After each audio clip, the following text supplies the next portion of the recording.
We're back. We're back finally with episode 3. Finally. Let's go. Episode 3, Banquet of the Golden Witch. Good morning. This is a surprise that even now you do not surrender.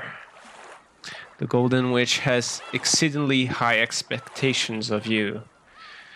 Have you perhaps also come to realize the structure of this world? There can be no victory without knowing the rules. Please enjoy a hearty game with the witch. The difficulty level is fair. Fair for you and fair for the witch. So what do I want to see? I want to see more canon battling with magic. I hope we see more of that. That was quite fun. Since episode 1 focused on Nazi and episode 2 focused on Rosa, I want to see more focus on perhaps Rudolph, perhaps Eva. There's also Cross, but I don't care much about Cross, to be honest. Let's go. Please, more Eva, more Rudolph, please. You have to give something to Rudolph. Come on, he's been dead for 2 whole episodes. Come on. White Shadow, yes. Oh, this is the mansion from the title screen. Is this? Yeah, this is completely different. Another mansion. Is this the old house from Kinzo's backstory? The vase was very beautiful, rich with history and value. Even as young as I was, it still forced me to take a deep breath when I witnessed its beauty. Of course, it was a member of grandfather's favorite collection, so that I didn't accidentally destroy its fragile beauty. I was always given strict orders to never touch it, but that just made me want to touch it. It looked light and yet so elegant that just glancing at it gave it an indescribable sense of dignity. I wanted to see what it felt like to touch a vase like that. However, just as grandfather had said, it was a thing that shouldn't be touched. Something this beautiful should never be touched. Such beauty can only dwell in something so easily broken. Grandfather... Wait, what? Yeah. Because of that, just a brush of a finger by someone like me would. This doesn't feel like any of the siblings, actually. Maybe Rosa, but... Oh. No, if we're talking about grandfather, it's one of the cousins, so Jessica maybe Battler. Because of that, just a brush of a finger by someone like me would. Just like how a fun dream disappears with a poof when you wake up. It disappeared, fell, and broke into pieces. I realized that, because of my own foolish curiosity, I had done something that couldn't be taken back. No matter how much I regretted it, no matter how much I apologized, the broken vase would not be returning to its original form. Grandfather will probably scold me, probably very harshly. I ended up breaking into tears and sobbing, frightened. As I noticed something beautiful. Lightly dancing golden butterflies were coming towards me. Beatrice. A mysteriously glowing golden dots. As mysteriously glowing golden dots shone in the air, the butterflies began to gather, one at a time. Oh, it's Beatrice. Yep, Beatrice, that reliable golden witch had arrived.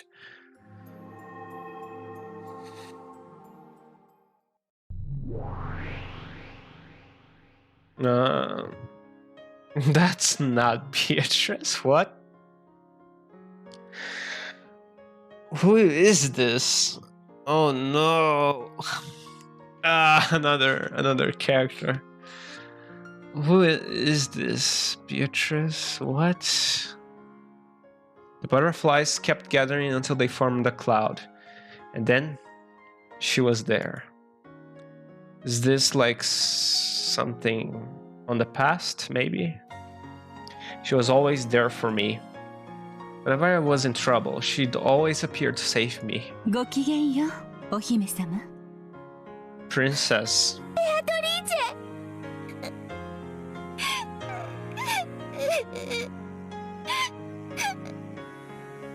おやおや、このような絶好のお茶会日和にどうして姫様はそのように涙をこぼされているのですか？おじい様が大切にしていた壺を壊してしまったの。おじい様に怒られます。どうしたらいいかわからなくて。This voice. それは困りましたね。これは親方様が大層お気に入りになられていた壺のはず。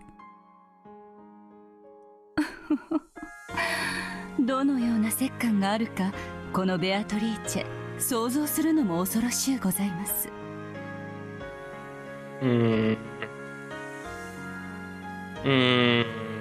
Grandfather was a very frightening person. And when you failed to follow something he said even once, he would become so mad with rage that would make even the falling angels in hell quiver.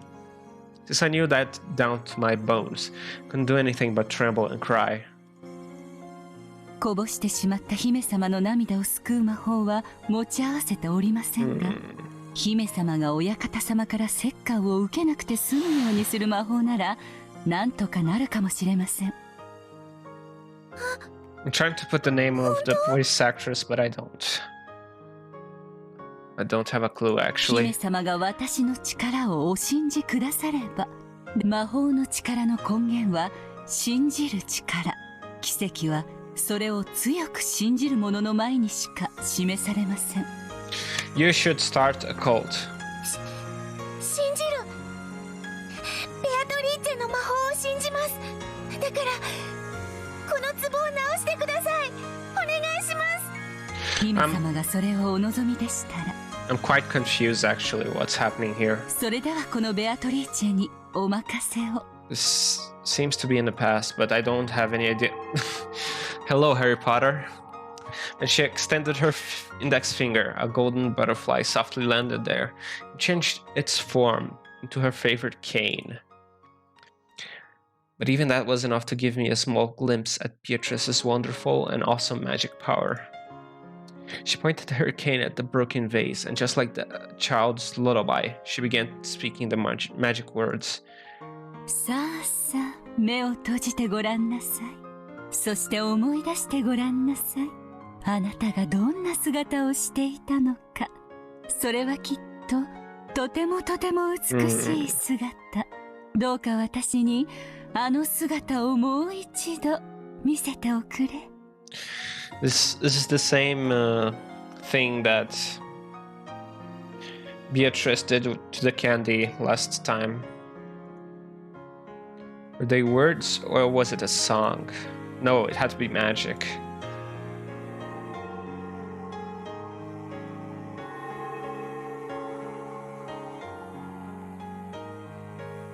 After all, can't you see? The pieces of the vase are rapidly gathering together, gently returning to the place where they'd been on display, reassembling into their original form. すごい。ほら、これで元通りですよ。これで親方様にお叱りを受けずに済みますね。Master.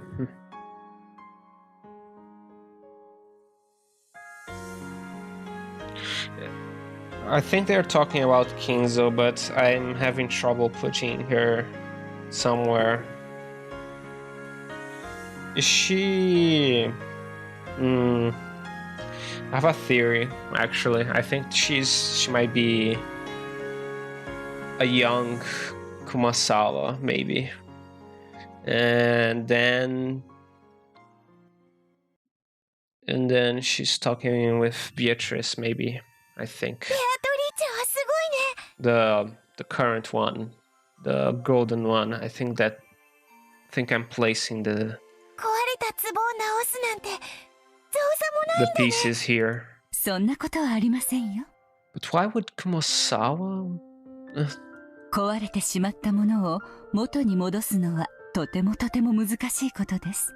私の魔法は一 I 時 mean, それを思い出させるだけに過ぎませんよ。 she has white hair, but Kumasawa was like maybe, I don't know, quite でも quite 壺 confused はちゃん actually と元通りになったよ。 where this places in the story, because she was already an old woman when EVA was there, right? Or not? I don't know. そうですね。ですがそれは壺が壊れたという運命を回避させたわけではありません。壊れた壺に一時壊れる前の姿を思い出させるだけに過ぎません。壊れた運命を元の姿に修復するほどの魔力はこのベアトリーチェにも未だ至らぬ遥かな Then 高 did みなのです。 Kinzo really have a mistress then? And then he had a child, then a grandchild from that line, maybe. So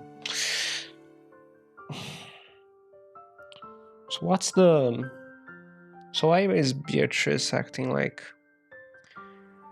At that time, the high-pitched scream of a servant could be heard from inside the mansion. When I went to see what had happened, I noticed that several of the servants had gathered and were cleaning the remains of the broken vase. From what they just said, it seemed that the black cat had sneaked in from somewhere and had climbed up on the vase, causing it to break. I understood the meaning of Beatrice's words. At that moment, I broke the vase was broken. Beatrice let me see the vase being restored, but that was a temporary thing.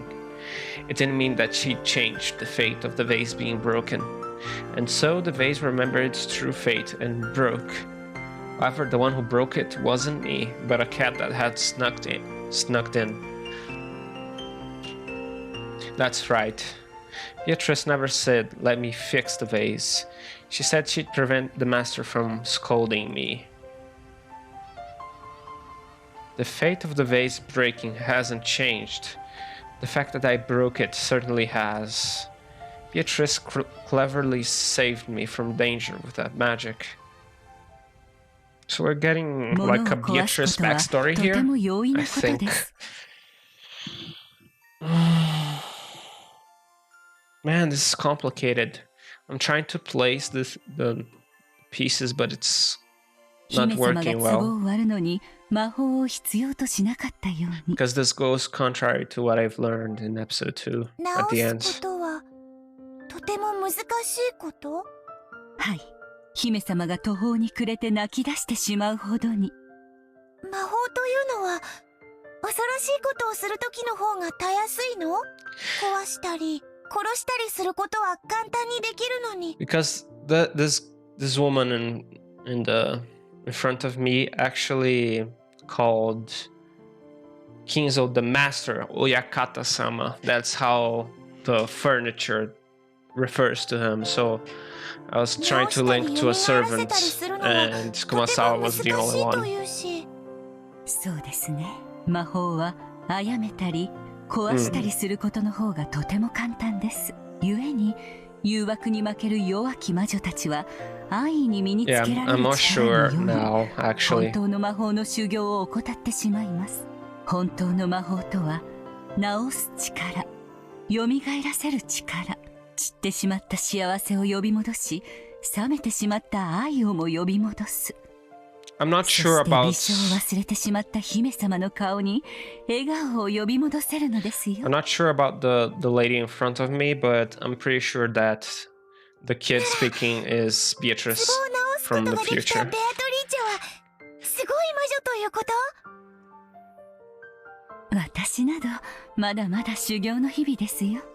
壺が割れるという運命を私の魔法ではほんの1時間も忘れさせることができなかったのですから。私に魔法を教えてくれたお師匠様ならきっと壺を元の姿によみがえらせることができたでしょうね。壊れても壊れても何度でも何度でも直せる？ええ、その境地に達した時無限の魔力が備わるでしょう。 I see. それこそが魔女の達するべき無限の境地。私たちはその魔女を最大の敬いをもってこう呼びます。無限の魔女。そうです。無限に治す力を持つ魔女にとって、So 壊れ that's るという Beatrice 概 in the 念は present. もはや存在しない。失うというすべての悲しみから解放され、永遠の至福を約束されるのです。She can endlessly kill people. Certainly, let me see again. There was... Okay. Certainly, the human world is full of sadness caused by separation and loss. To escape that sadness, people pray to gods and ask for the power to withstand their sadness, believing it to be a test. In other words, a human's life is a journey, searching for a way to withstand sadness. In that case, a witch who could revive all things would be freed from all sadness in the world. Simply put, that would mean eternal bliss. I see. So this ties into episode 1. Episode 1's motive of being free. 私もベアトリーチェみたいな魔女になって永遠に幸せになれるかな。姫様がですか？ I see. それは長い大変な修行となりますよ。 I mean, her laughter is a bit similar, maybe? I don't know. 私魔女になりたい。幸せになりたい。ベアトリーチェの弟子になりたい。そのお気持ちにいささかの揺らぎもありませんか？はい、私も魔女になりたいです。わかりました。では姫様がお飽きになるまで私の弟子にして差し上げましょう。私のことをお師匠様と呼べますか？はい、お師匠様。良い返事ですね。ではこれからは私と一緒に魔法の深淵を学んでいきましょう。私とって修行の身、共に魔法を正しく学び、至福の境地を目指して頑張りましょう。はい、お師匠様。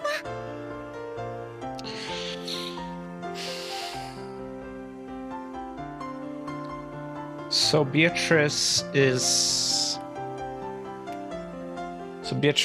one of the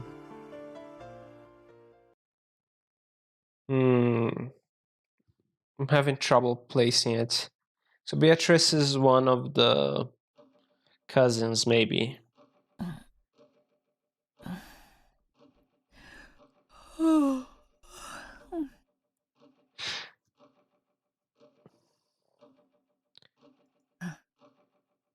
夢か。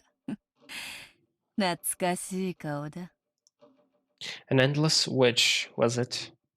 That rank I yearned for in the past, as the highest possible achievement, was now just another one of my titles. So we're now going into the headspace of Beatrice. No, you might even call my calling card. たまにはその呼 Oh び名 my に充足を感 god. じるのもコツなものかもしれない。 This music. 長き修行の日々の果てに得たものではないか。たまにはありがたみを感じねば。She shook her head lightly. If it's the highest possible level, that means there's nothing higher. An eternal dead end, the beginning of an eternal boredom. お師匠様は言っていたが、すべての悲しみから解き放たれることが、すなわち永遠の至福だと。だからこそ、故に思う、お師匠様は、その域に至れなかった。と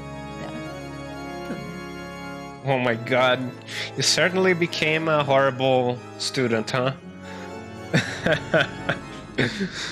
Eternal bliss means eternal boredom. And that's the beginning of an eternal torture. But it all depends on how you look at it. Eternal boredom is the same as a sketchbook that doesn't run out of pages. It means you can draw whatever you want, you can try to have as much fun as you want. Boredom is the worst sort of poison, which kills all witches. Even those great witches who had given the title Lady fear it. It's the eternal poison that tortures them because of the eternal bliss they've reached. Rika?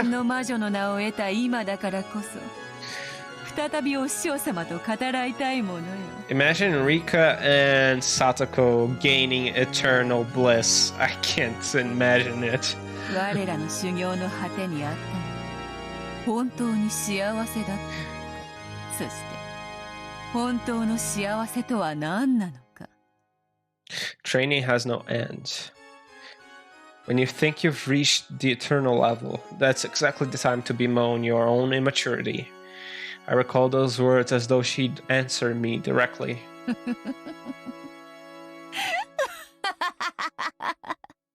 なるほど。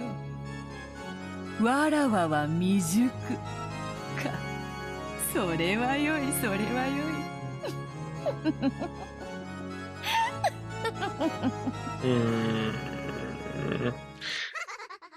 The sound of painfully shrill laughter rang out. It was coming from my furniture. What? Did they break their toy again? Oh my god, no!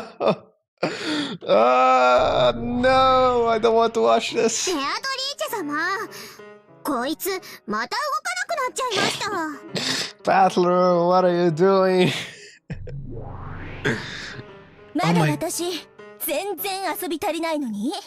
Oh my god, they're new, I guess. I think we already saw her, but this one, no. 情けない男。私なんか全然遊んでないのに。Oh my god, their personalities. 遊ばせて。お黙りなさい、クイズどもが。お前たちが飢えた犬みたいにがっつくから。いくらベアトリーチェ様が直しても。Oh my god, her face. サタン姉が一番壊してるよ。Oh my god, oh my god. This voice is so good. 加減を知らないから。申し訳ございません。 There's so many of ベアトリーチェ them. 様。7, I think. グマイどもをどうかお許しください。Oh, so this one is the oldest. Of course, it had to be Lucifer.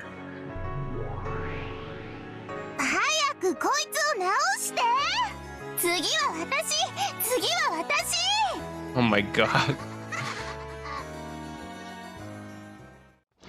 静かにせぬかやかましい。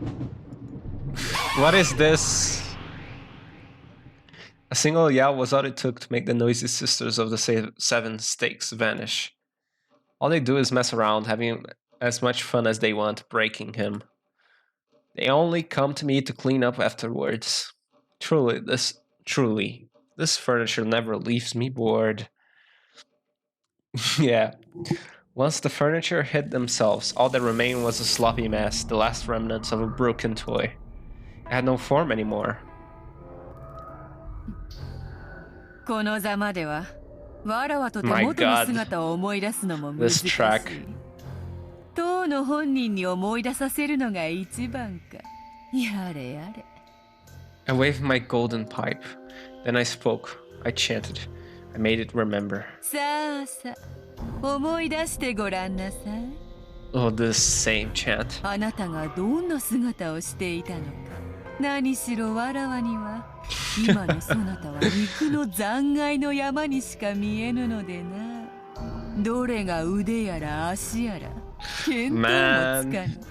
そなたが思い出してくれなければ、わらわにはそなたの面影も思い出せる。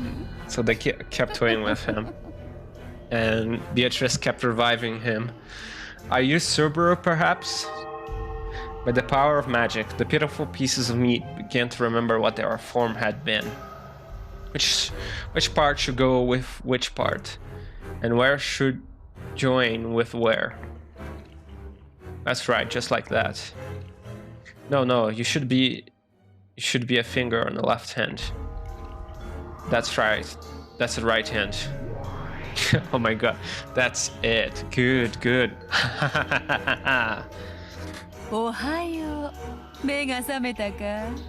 後ろ宮バトラー。もっとも目が覚めた方が悪夢の中とは実に皮肉な話だがな。My god.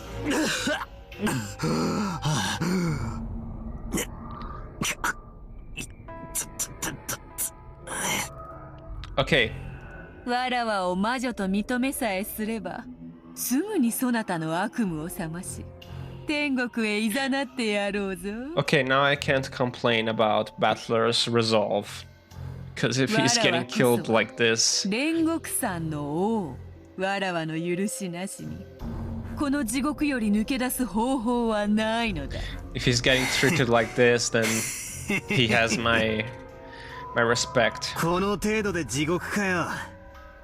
ダメだな。ああ、全然ダメだぞ。Ah, it's all useless. It's 人な useless. らば一度しか味わわずに済む死の苦しみをもう両手の指では数えきれぬほど与えられたというのにだからこそ飽きぬ。そなたには飽きぬのよ。ああ、全然飽きねえぜ。何しろ太ももの眩しいバインバインの姉ちゃんたちがよりどりみどりのハーレム状態なんだからよ。Oh, Battler, you're so good. Why? おかげさまでまるで退屈しねえぜ。それはよかった。そうでなくてはわらわも退屈だ。それ家具ども Oh no, again. 直してやったぞ。また存分に遊ぶがよい。ありがとうございます私がいただき Mammon. だからあんたは終わりよ終わり次は私なの Leviathan. どきなさいよ So she's envy, I think. Green envy. 素敵よねバトラ君モテモテじゃないモテる男は辛いぜ。 Oh my god, I love this. I love this. I love everything about this. I don't know why. 順番に並びやがったんだ。虚勢など張らずに素直になればもっと楽になれるのに。Can I say that I love Belphegor's voice? いいなよこれでその方が悲鳴が気持ちいいものさあ今度は簡単に壊すんじゃないわよ。いいわね。あんたが仕切るんじゃないわよ。さあバトラ君 Oh my さっ god. きの続きよ。マスターキーでジェシカちゃんの部屋を施錠した後どうやって室内の死体のポケットに鍵を戻したというの？ They did not. There was no need. The culprit had one of the master keys with them. And one of the servants were in cahoots with the culprit. 例えばよ、そうさ、釣り糸か何かを使って鍵だけを扉の隙間から室内に戻して。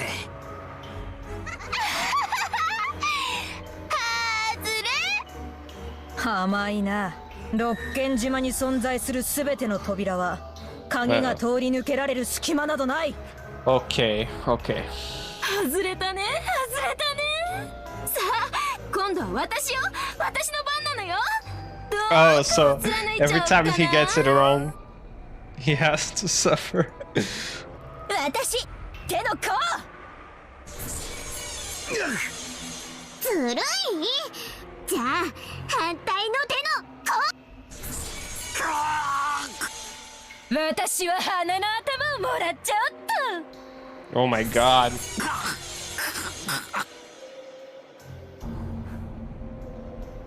なんで私にもやらせて私にも貫かせてレビア姉はトロいのよ。いつだって私たちは早い者勝ちでしょう。じゃあ私は足の甲をいただいちゃおう。 Oh my god.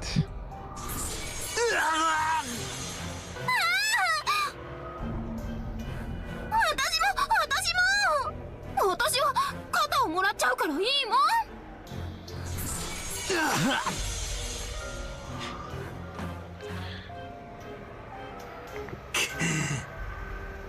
姉妹なんだろ。仲良くしやがるってんだ。Oh my god.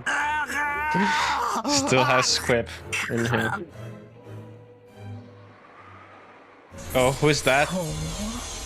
よ Galfagor. くも耐えるものだな。お前のその痩せ我慢がむしろ私たちを楽しませているだけだとなぜ気づかない。あいにくだな。痩せ我慢と肘の張り合いは Yes. 俺のお箱なんだ。お前らがどう俺を煙に巻こうとも俺は絶対に魔女も魔法も認めねえ。人間とトリックで何も説明できないくせにバカじゃないのこの身の程知らずが。いいのよ、無理に認めさせなくても。今に泣きながら認めたくなるわ。今だって本当は哀れに土下座しながら許しを請いたいくせに。Let's see it. Oh my god.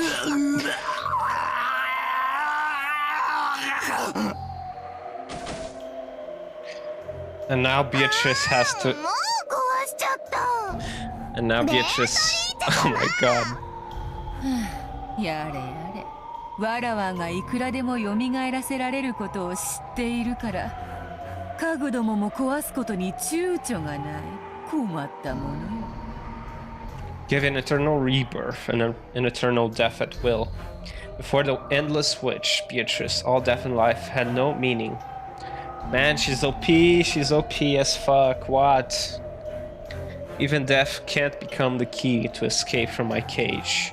さあバトラー、再び元の姿を思い出すがいい。何度でももてあそんでやるぞ。なるほどなるほど。 Oh my god. 永久に遊べる玩具とは実に愉快よ。 A vase that can break as many times as you want, right? Ah. なるほどな。これが無限の境地に至った魔女が得る至福の境地とやらなのか。 Until you grow bored again. なるほどなるほど。これは確かに愉快で至福だ。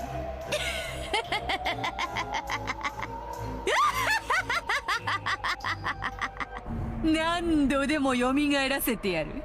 何度でも殺してやる。さて次なるゲーム版ではどのような殺人劇を繰り広げよう。さあ新しきゲーム版を持て。次なるゲームを始めようではないか。 Oh my god. 後ろ宮バトラー。 Battler has quite the tough battle. Oh my god. I wouldn't want to be in his position ever. Dun dun dun dun dun dun dun dun dun dun dun dun dun dun dun.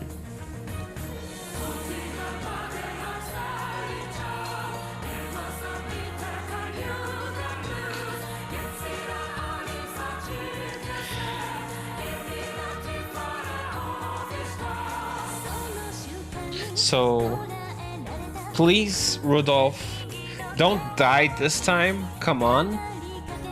Please, Kyrie, please survive.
I'm still wondering about that white-haired woman from the beginning. Is she really? Could she really be Kumasawa? Oh no, no, no, not the boat again! Ah! やれやれ、姉貴のタバコ嫌いにも参ったもんだな。すまんな、夕べからカリカリしとるんや。気にせんでやってくれんか。Rudolph and Hideyoshi went out onto the deck and took out some cigarettes. Eva had always hated the smell of cigarettes. When she was in a bad mood, she got even more sensitive to them. When they decided to smoke casually until they reached the island, the two of them had gotten yelled at and chased out onto the deck. Hideyoshi tried to use his lighter, but the strong winds gave him some trouble. Rudolph took out a Zippo with a smooth gesture and let Hideyoshi borrow the flame. 秀吉兄さんはいつ頃からタバコ？戦後すぐや。Oh, so they've been alive. 最初はタバコを転がしとってな。自分の売り物に手をつけてしまったわけや。Oh, that's bad. じゃあ姉貴と会った時にはもう吸ってたわけだ。姉貴には随分やめろやめろと言われたでしょう。わしが聞く耳持たんもんだから、あれももうすっかり諦めよった。なやはり男は強情でなくてはあかんな。Hideyoshi laughed heartily, but Rudolph snickered. After being scolded by Eva, they escaped to the deck together with their tail between their legs. There was little doubt who had gotten her way in that exchange.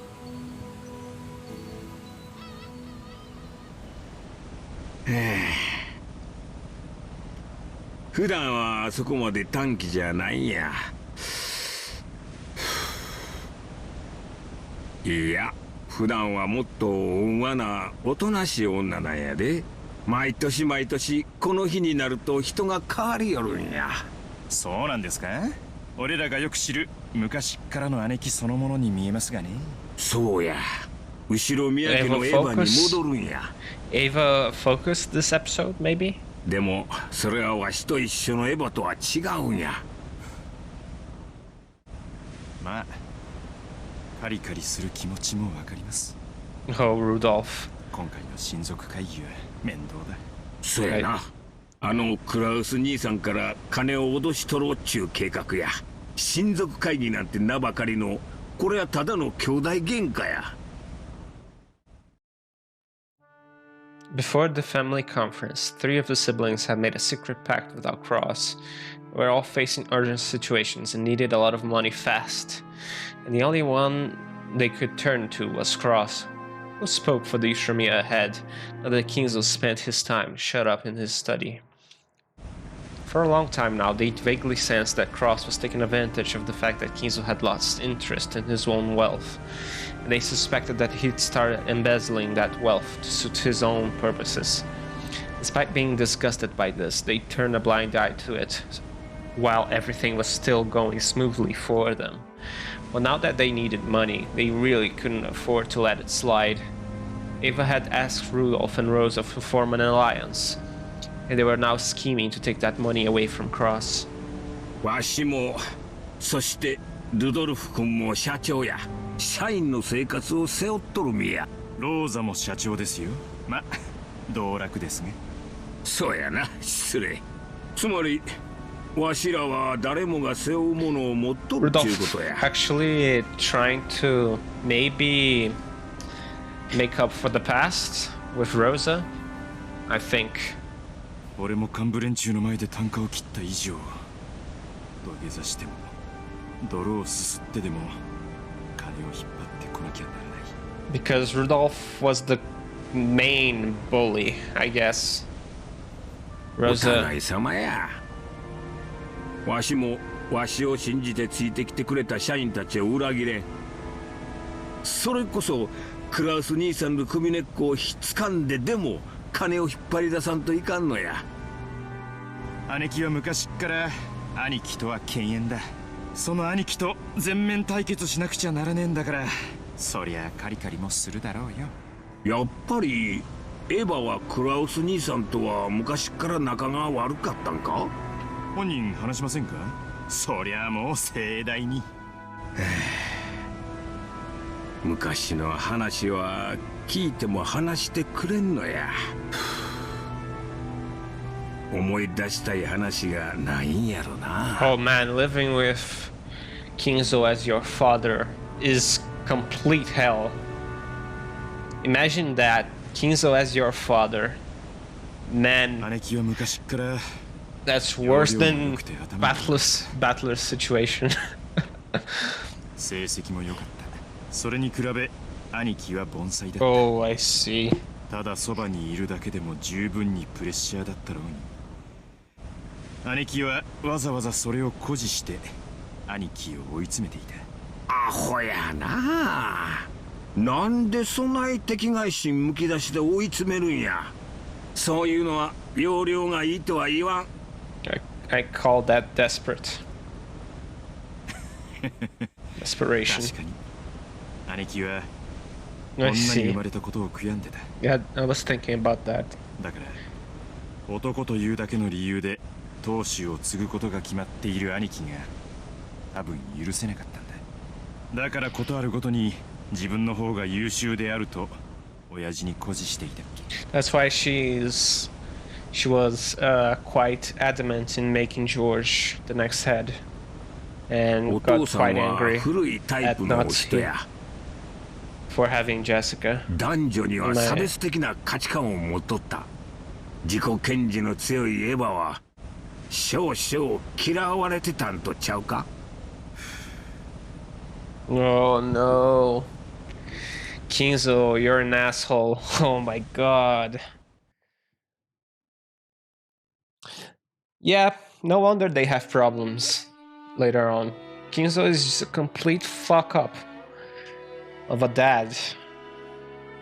女の学力は紅茶の砂糖にも似ていると思わない。 Oh my god, this is gonna make me hate. This is gonna make me hate Cross. Oh my god. ないのも味気ないが、過ぎれば紅茶の味わいを大いに損なう。 Since you can still drink black tea without sugar. He was in effect saying that there was no need for women to study.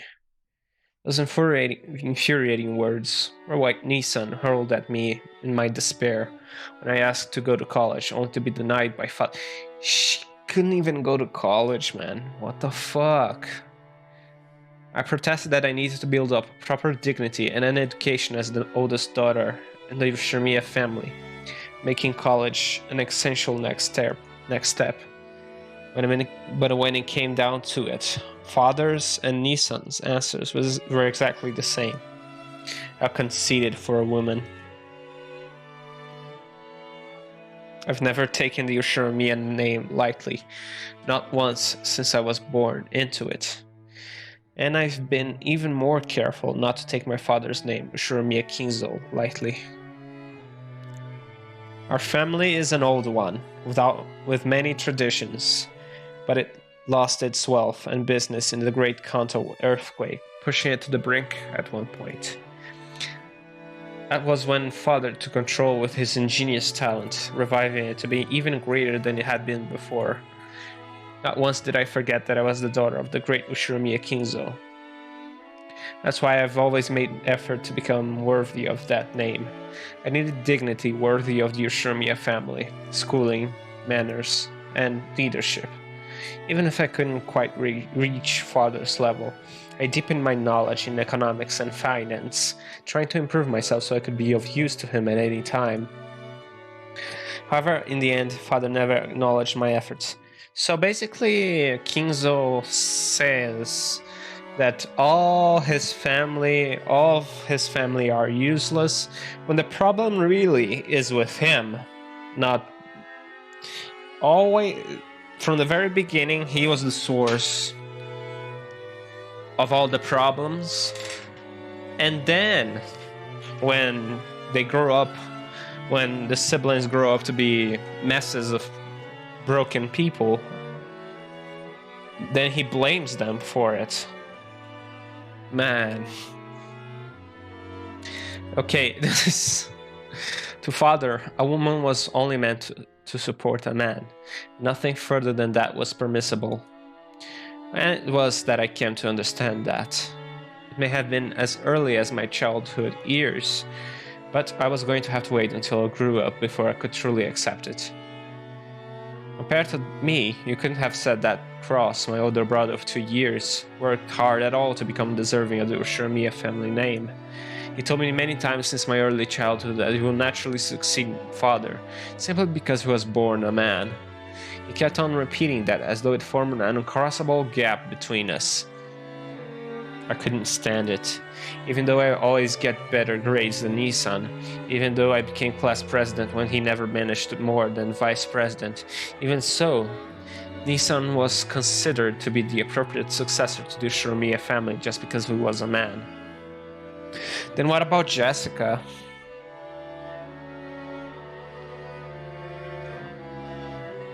Of course, you could find gender discrimination everywhere in those days. No, it wasn't even considered a virtue in that era. During that despicable time, people said that when a woman is born, she obeys her parents. When she gets married, she obeys her husband. And when she gets old, she obeys her children. That was exactly why I wanted to turn that on its head. Innocently, I kept trying to prove that I was the most fit. However, I eventually realized that all my efforts had been doomed from the very beginning. 女の学力は紅茶の砂糖にも似ていると思わないかね。ないのも味気ないが、過ぎれば紅茶の味わいを大いに損なう。Oh my god. Cross, you're just sunk in the list right now. それはどういう意味よ、兄さん。男には男にしか務められないことがあるように、女とて女にしか務められないことがあるんじゃない God, I か want to ね。punch him in the 幸運に face. 育て、一家の主を支えるのは、女でなければできぬ務めだと思うが、ね。And he applies those values to Natsuki, and that makes me fucking angry, man. 女には勉強や仕事をする必要がないと言いたいの？そこまでは言わんよ。無学な女など話していても疲れるだけだ。だがあまり頭が良すぎる女はもっと疲れる。お前のように自己主張の激しい女では未来の夫もさぞや苦労すると思うのだがね。 That's not for you to decide. 女は結婚 Piece し of て shit. 夫の陰にいろとそう言いたいの？余計なお世話よ。お前が親父殿を尊敬していて、その娘としてふさわしくありたいと思う気持ちは、 This is like George, but 10 times worse. 私にも尊敬できることだ。気持ち悪い。何が私よ。この間まで俺だったくせに。もう当主気取りなの？当主は私が継ぐことに最初から決まっている。にもかかわらず、お前は自分も当主になれるかのように錯覚して、He's saying 無駄 this かつ暴走し because た努力をしているに過ぎんのだ。 he's saying this because he feels envy towards Ava. 暴走した努力ですって。私が大学院に進みたいと言い出すのがそんなにもおかしいっていうの？ああ、おかしいね。お前は確かに栄光ある後宮家の長女だよ。やがてはその家紋を背負って、父にとって最も価値ある相手と婚約することになる。だが、そこで求められるのは過剰な学識ではない。夫をいたわる優しい気持ちと家事能力、そして一家の長を立てる控えめな態度だ。お前にはそれが完全に欠落している。それは後宮家の令状として果たしてふさわしいことなのかね。私は真相の令状のつもりなんかないわよ。お父様の仕事を手伝ってあげられる最高の人間でありたいと思っただけよ。ならそれは後宮家令嬢としてふさわしくあるべきではないのかね。お前と来たらなんだね。いい年をして未だに男勝りで、家事炊事はおろか男を喜ばせる化粧一つ身につけていないじゃないか。最近は喧嘩の稽古までしてると言うじゃないかね。To kick your teeth out of your face. 失礼な。喧嘩じゃないわよ。武道は心の修練に最適なのよ。それに叱るべき場に出るときは十分女として気を使ってるわよ。何が言いたいのよ。女は男に仕える奴隷であれと、しゃしゃり出るなと、そう言いたいわけ？それを認めるのはエレガントではないが、お前の勘違いを正すには少々毒のある言葉も必要かと思うよ。だから言い切ろう。女は男に仕えるために存在する。Okay, he's getting to a cartoonishly evil level like here. そして男は女を養うために存在する。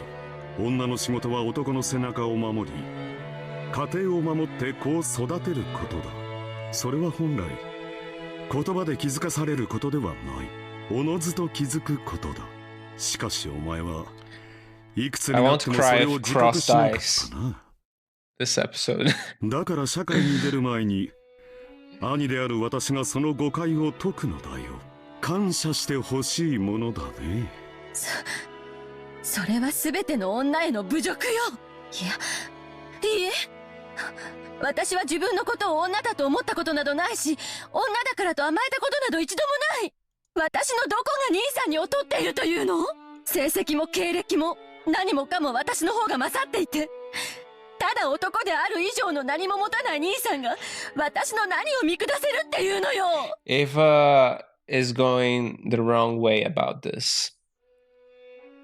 Instead of trying to reason with him, criticize and humiliate him, saying that, oh, I as a woman got better grades than you. You're going to be a failure as the family had. Completely start humiliating him and then plan a trap and kill him afterwards. That's how you do it. And then poison your father and get everything. That's how you do it. Before Rudolph gets born. 私は次の当主としての心構えを日々養っている。それは将来必ず必要になることだ。だがお前は違う。嫁ぎ、後ろ宮の席を失うことが決まっているくせに、見る必要のない幻を見ている。何がそんなに不満なんだ。仮に男に生まれようとも、当主を継ぐのはお前ではないだろうに。I'd probably be EVA, actually. I think. お前は何がそんなにも不満で私に突っかかってくるのか。何が不満かですって？兄さんはいつも自分は当主跡継ぎだからと私を見下して、そのくせ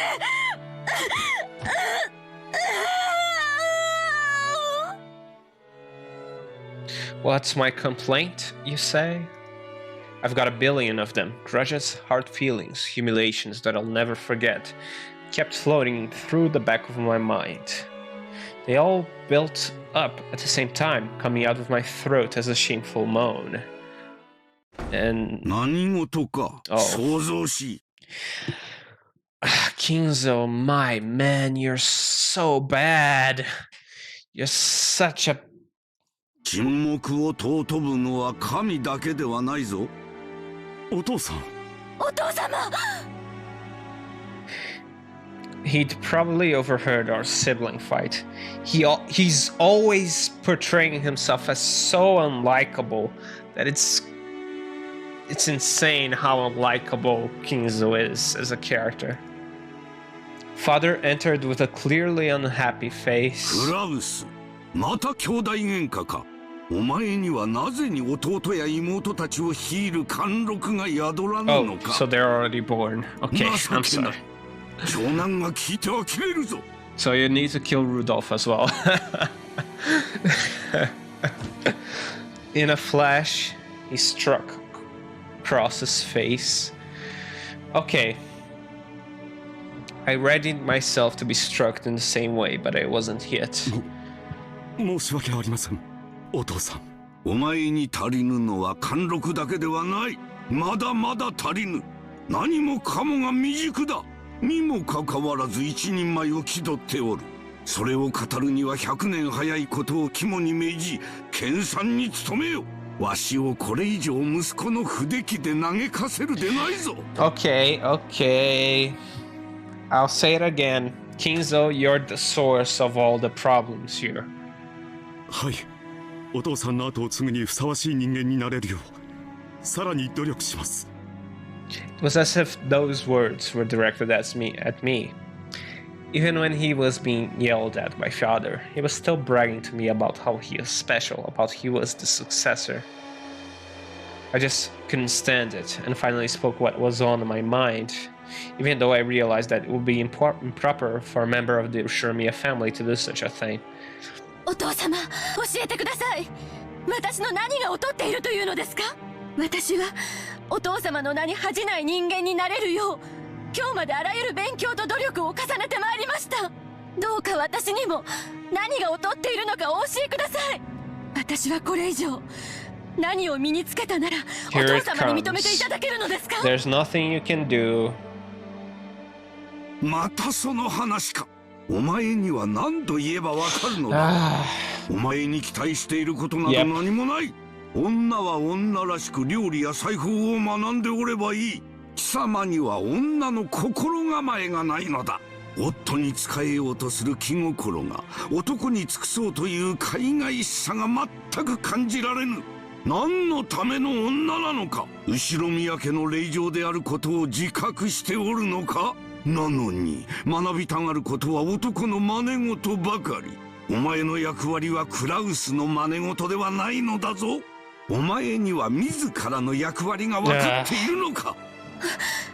私は後ろ宮家の人間としてお父様の名に恥ずかしくない。その時点でもう間違っておるわ。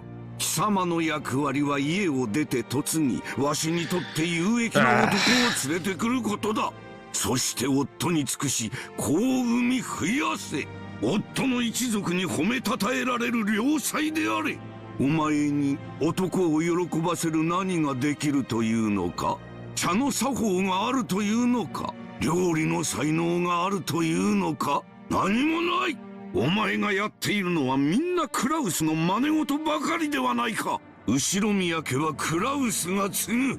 お前がそれに不満を唱えるというのなら、それはこの私に逆らうということだ。Just fucking punch your own father in the face, come on. お前は我が娘でありながら父の言うことを聞けぬというのか。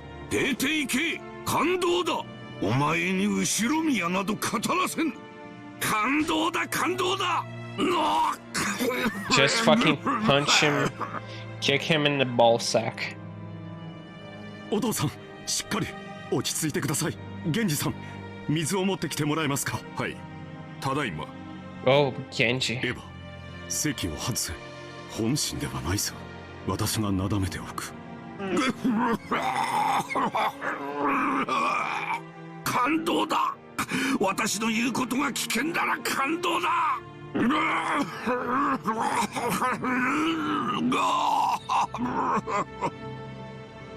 Father was coughing pretty badly, and Nissan patted his back, as if it was a duty that was naturally his. It was so vexing for me to let him take that duty all for himself right then. If I carelessly approached Father at that moment, then I'll probably be the one to get hit next. However, I fearlessly tried to approach his father's back. Genji blocked me. エヴァ様、今は席をお外しになられた方が良いでしょう。親方様は今日はご機嫌がよくありません。でもなぜに私の息子たちはこうも不出来なのか。 Because it's your fucking fault, you piece of shit. Oh my クラウスは god. 貫禄が足りず、エヴァはいつまで経ってもじゃじゃ馬だ。男らしい男はおらず、女らしい女もいない。私の育て方がいつどこでどう間違ったのか。 You could first look at your own life, you piece of shit. なぜだ源氏。私は何をいつどこでどう間違えたというのか。親方様は何もお間違いになってはおりません。クラウス様はたくましいご子息に、エヴァ様は麗しいご令嬢に成長されました。何もお間違いにはなっておりません。あれのどこが麗しいというのか。淑女どころか男の真似事ばかり。感動だ感動だお父さん、それは私からよくエヴァに言い聞かせたところです。エヴァもこれからは心を入れ替えてレディーとして振る舞うと約束してくれました。どうかもう少しの猶予をいただけませんか。何がレディーだ。 Just die like this, please. 感動だ感動だ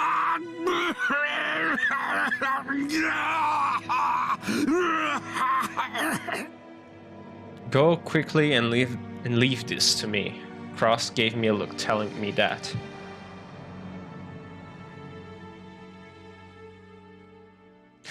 Oh.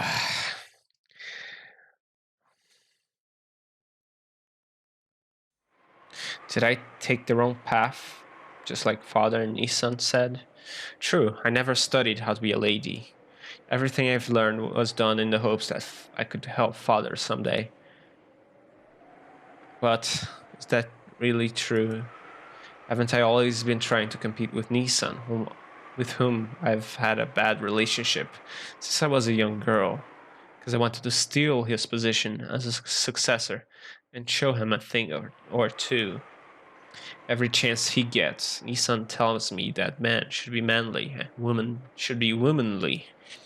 I've been tormented by this unfair discrimination just because of my gender, something people are born with and can't do anything about.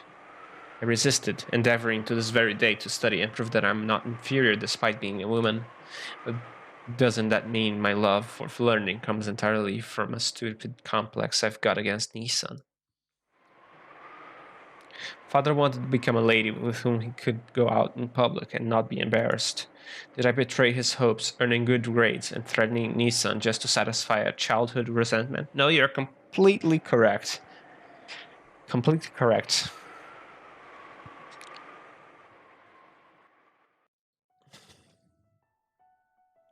Oh, so she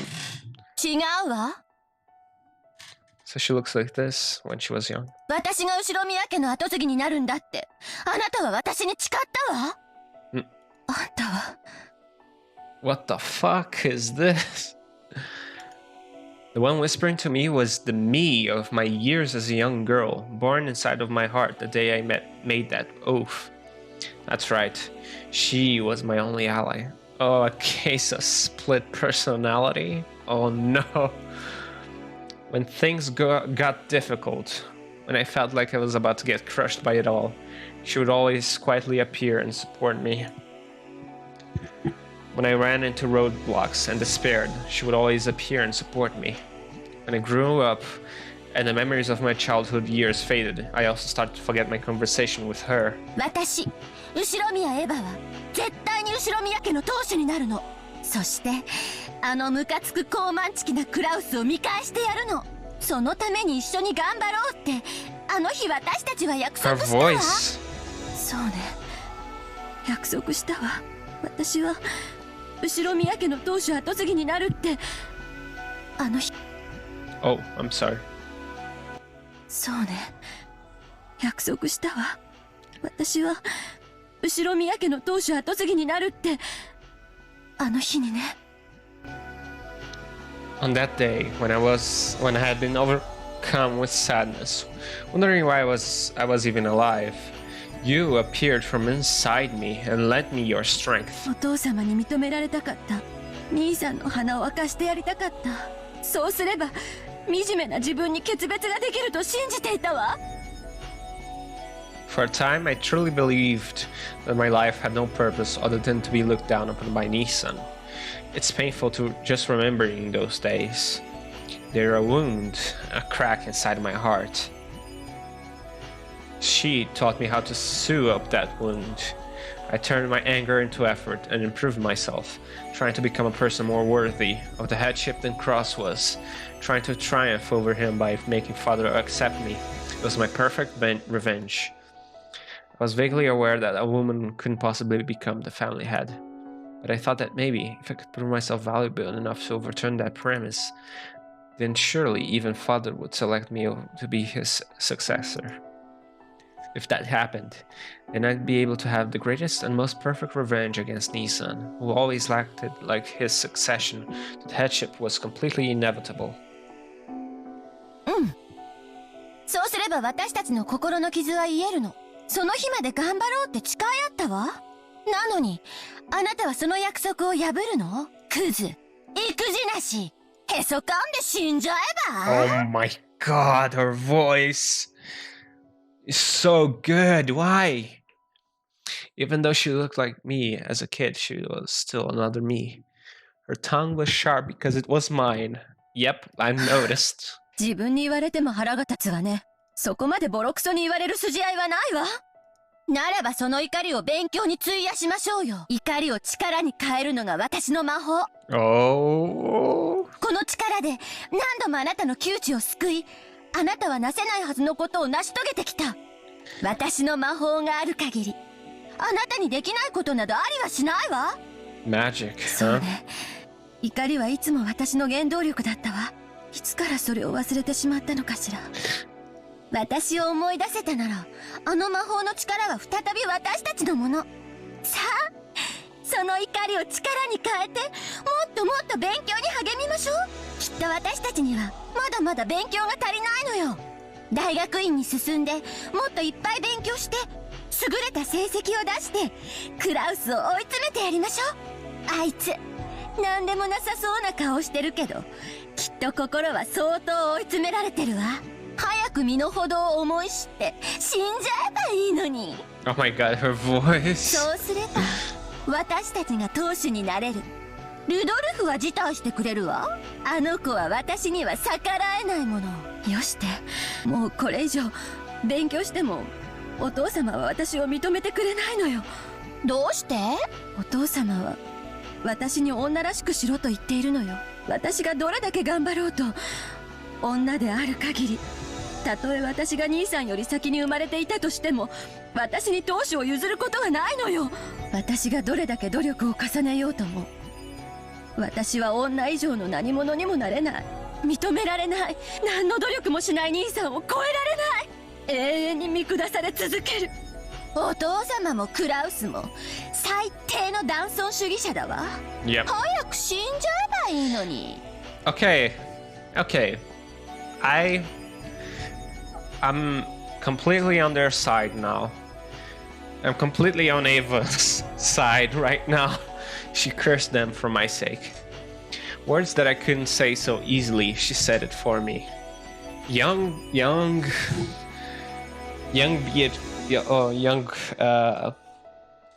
Ava, actually. Even though I understand that she's another part of myself inside of me, I feel like she's the only ally I have who can sympathize with me. Is she like Beatrice but disguised? However, while sympathy might do a lot to calm my heart, it won't do anything to improve my current situation. In the end, she can only console me for however long it takes to me to be dejected by reality before I finally accept it. ありがとう。もう結構よ。こうとなったら、お父様が驚くような淑女になってやるわ。兄さんなんかとは比べ物にならない立派な男を探して。ダメ、そんなの。She rejected my timid thoughts. I understand. Because she is me, I understand. お父様は少なくとも今は女に当主を継がせないと言っている。でもそれすらも所詮はお父様が決めたルールでしかないの。お父様が決めた以上、それを破棄できるのもお父様。人の気持ちなど、浜のマサゴが尽きるよりはるかに早く変わるわ。クラウスが愚鈍な男であることは、私たちが立証しなくても、やがてお父様も理解する。その時、男女の境のくだらない垣根は、それを設けたお父様によって取り払われるの。その日は必ず来るわ。どうして必ずなんて言えるのよ。それが私の魔法だから。あなたが信じてくれさえすれば、この魔法は必ず奇跡を呼ぶの。私の魔法の源は、あなたの信じる心だけ。If I use this magic, then surely I'll never have to doubt until the day I die that I'll eventually become the head. but I don't know if that's the right thing for Shiromiya Eva. Maybe I should aim to become the kind of lady father wants, someone who can proudly participate in high society. And if I'm reborn, maybe father would change his opinion of me. Maybe I can find my own lifestyle just as Nissan had found his. And anyway, I just can't imagine my stubborn father choosing a woman like me as the head.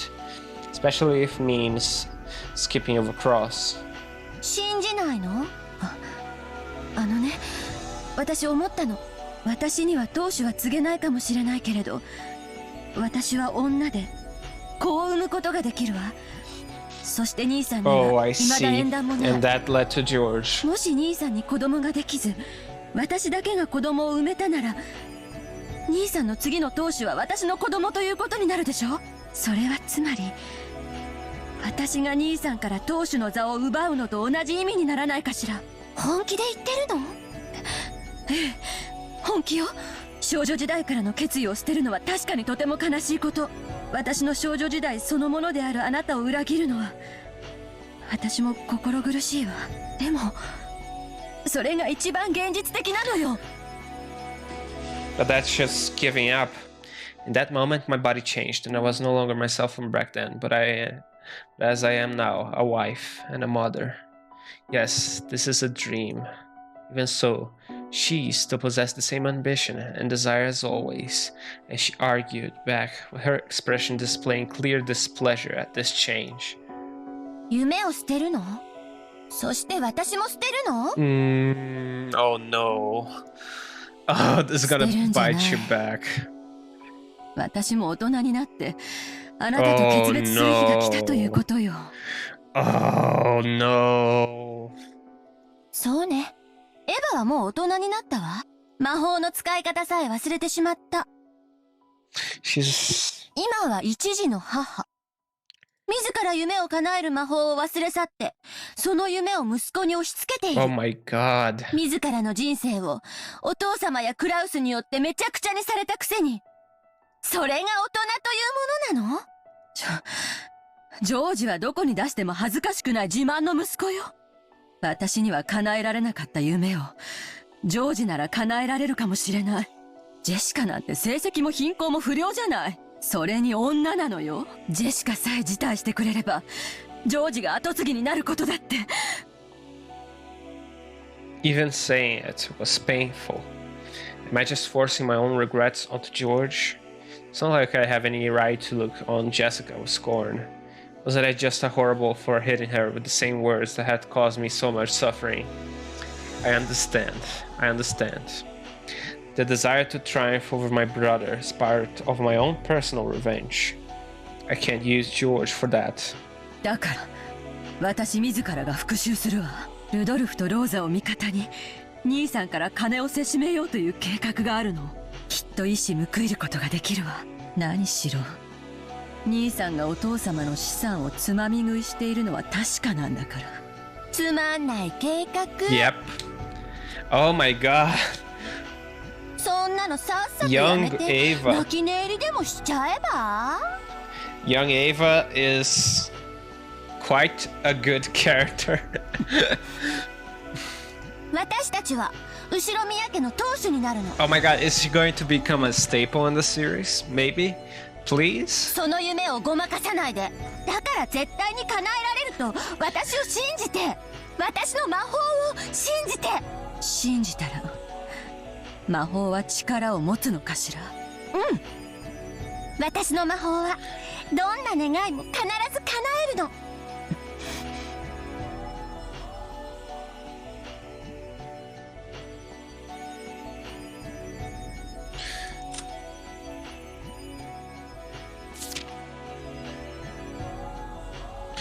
Ah, she isn't here. Fuck. Are you Lambda? Are you Lambda Delta?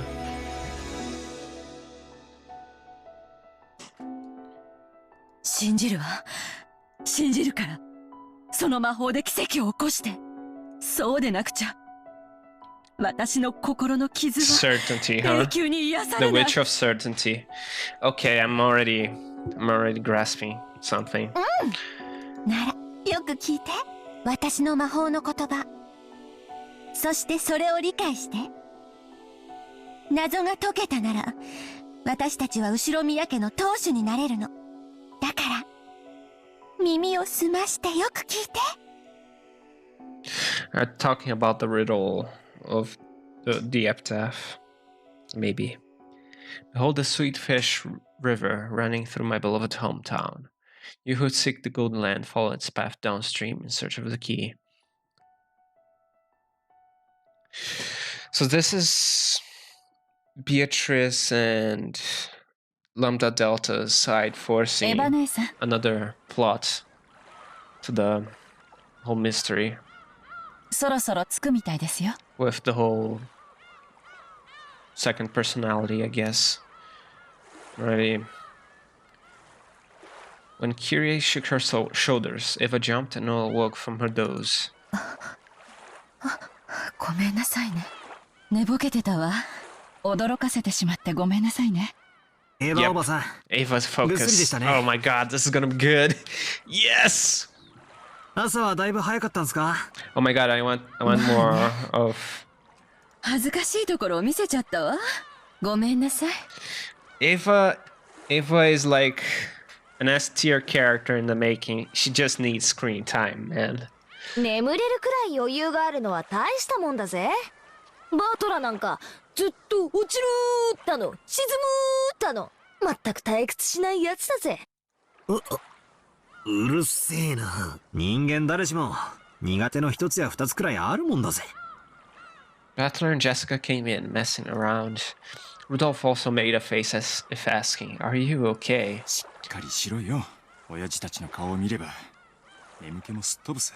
せいぜいお互い頑張ろうぜ。そうね。特に今年はしっかりしないとね。だな。お互いケツの穴を引き締めてかかろうぜ。Oh my god. Rudolph said that these strict words in a small voice that only Eva could hear. Failure would not be tolerated in this year's family conference. All of their companies were hanging on in the balance. Even Rudolph's face looked a little tense. Ava's expression probably looked tense as well. 母さん、荷物を持つよ。甲板に上がろう。I want to see what she thinks of George. I think she actually likes him, but I don't know. It's strange because from what we gathered, she wouldn't ありがとう。she wouldn't like to be tied down to a family, but now she's ジョージは本当に気が利くわね。どうして急にお礼なんか。母さんらしくもない。エヴァ、ジョージ、到着やで。荷物をまとめるんや。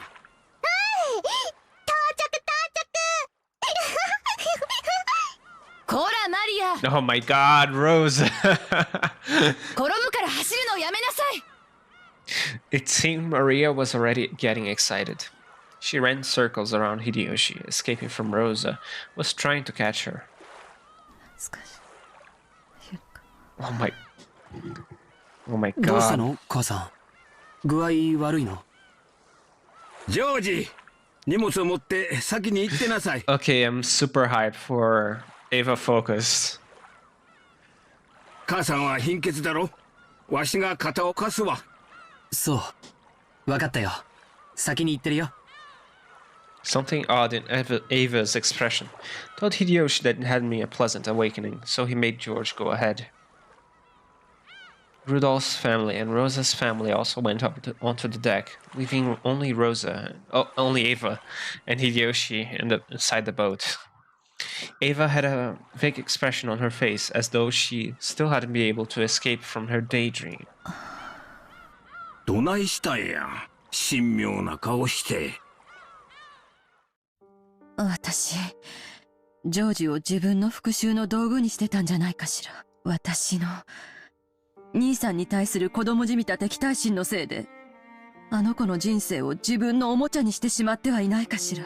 ああ、私はなんてことを。そんなことあらへん。ジョージはどこに出しても恥ずかしゅうないわしらの自慢の息子や。仮にエヴァの思惑が多少混じっとったとしても、結果オーライっちゅうもんやないか。エヴァはなんも悪うない。むしろジョージは厳しくしつけてくれたと感謝しとるくらいやで。本当に？ねえ、本当？ジョージは私のこと嫌な母さんだと思ってないかしら？ねえ。He thinks of you as a frightening mother, not a terrible one. そんなことただの一度も口にしたことあらへんで。エヴァの杞憂や。秀吉様。Are you or are you not? I don't think so. The shade of hair is different, so maybe I was a little bit. 皆様、下船なさっておりますよ。おや、何か落とし物ですか？ I'm keeping my eyes on you. I'm keeping my eyes on you, お Kumasawa. 手伝いしましょうか？ Kumasawa had come down to check on them, and they haven't gone up to the deck. This feels very, very intentional for some reason. Hideyoshi hid Eva behind his back so that her expression wouldn't be seen. ああ、すまんな。ちょっとわしのネクタイピンがいかれてもうてな。もう大丈夫や。すぐ行くで。外で待っててや。そうですか。Her laughter, though. Still not the same laughter, but the same phrasing. それでは、 Same 表で prose. お待ちいたしております。And Oyakata-sama also. The same way that she speaks to Kinzo. Even though she didn't really understand, Kumasawa realized that something had come up and disappeared so that she didn't trouble them further. If they stayed here any longer, they'd probably make everyone else worry too. そろそろ行こうか。 So there's the old Beatrice and the new Beatrice is what I'm getting. ジョージたちを心配させてまうで。 And the old Beatrice was the new Beatrice's master, but she didn't reach the level the new Beatrice has got to. It's quite complicated. 本当にジョージに恨まれてない？ああ、恨まれてなんかあらへん。むしろ感謝しとるぞ。悪い夢でうなされたんか、また。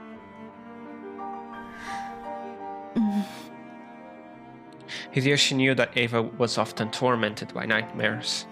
They always grew more marked on the days leading up to the family conference. Hideyoshi knew that Eva's relationship with Cross was still full of antagonism to the point of being traumatic, and that she still couldn't let go of the feelings she'd had as a child. それは夢や。わしが一緒にいる。こうして手をギュッと握っとったら、そんな夢もどっか行ってしまうで。な、ほら。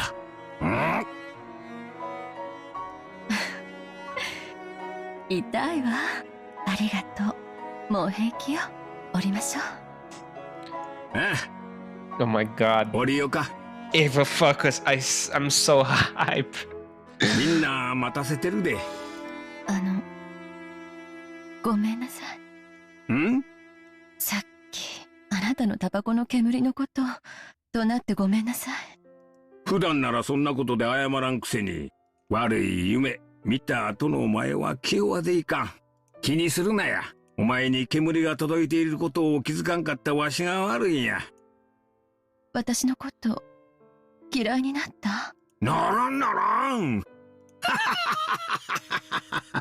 この程度で嫌いなんて言うとったら3日もたんで。ささ、たったたった。折れるで、折れるで。秀吉様、エヴァ様。And Goda next. 大丈夫ですか？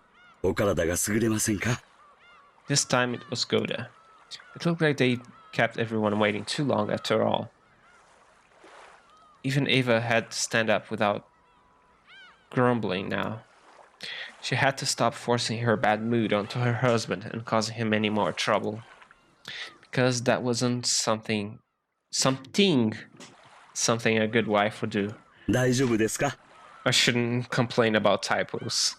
対象が気になられるようでしたら、南條先生をお呼びしましょうか。I do typos all the time, I know. ありがとう。ちょっと貧血気味でね。もう大丈夫よ。婦人病中やっちゃ。気にせんといてや。もう、そんなの人に言わないでよ。恥ずかしいわ。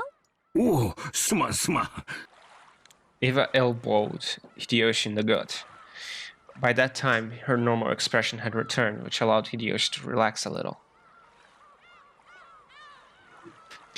Eva's screen time. So that means Rudolph's gonna die again. No! The bright sunlight outside almost made her dizzy. A small plank for getting off the boat was lowered, and Goda was waiting there, smiling and ready to lend them a hand. どうぞエヴァ様、お手を。ありがとう。六軒島へようこそいらっしゃいました。おかえりなさい。Oh my god! Oh shit! Oh shit! Yes! Oh my god! When she left the boat, it seemed to Eva as though she'd heard the voice of her young self. No, it hadn't seemed that way. Someone had told her, welcome back. After becoming a shameless adult, the voice of her young self was distant. 私は何のために生きてるの？何をどうすれば私はこの猛襲から解き放たれるというの？ Hideyoshi heard her talking to herself, and Hideyoshi held on tightly to Eva's shoulders. His firmness alone told her that there was no need to say any more. Maybe it was because the typhoon was getting closer. The lively cries of the seagulls, which usually greeted them when they arrived, couldn't be heard at all. Da-da-da, da-da-da, da-da, da-da-da-da.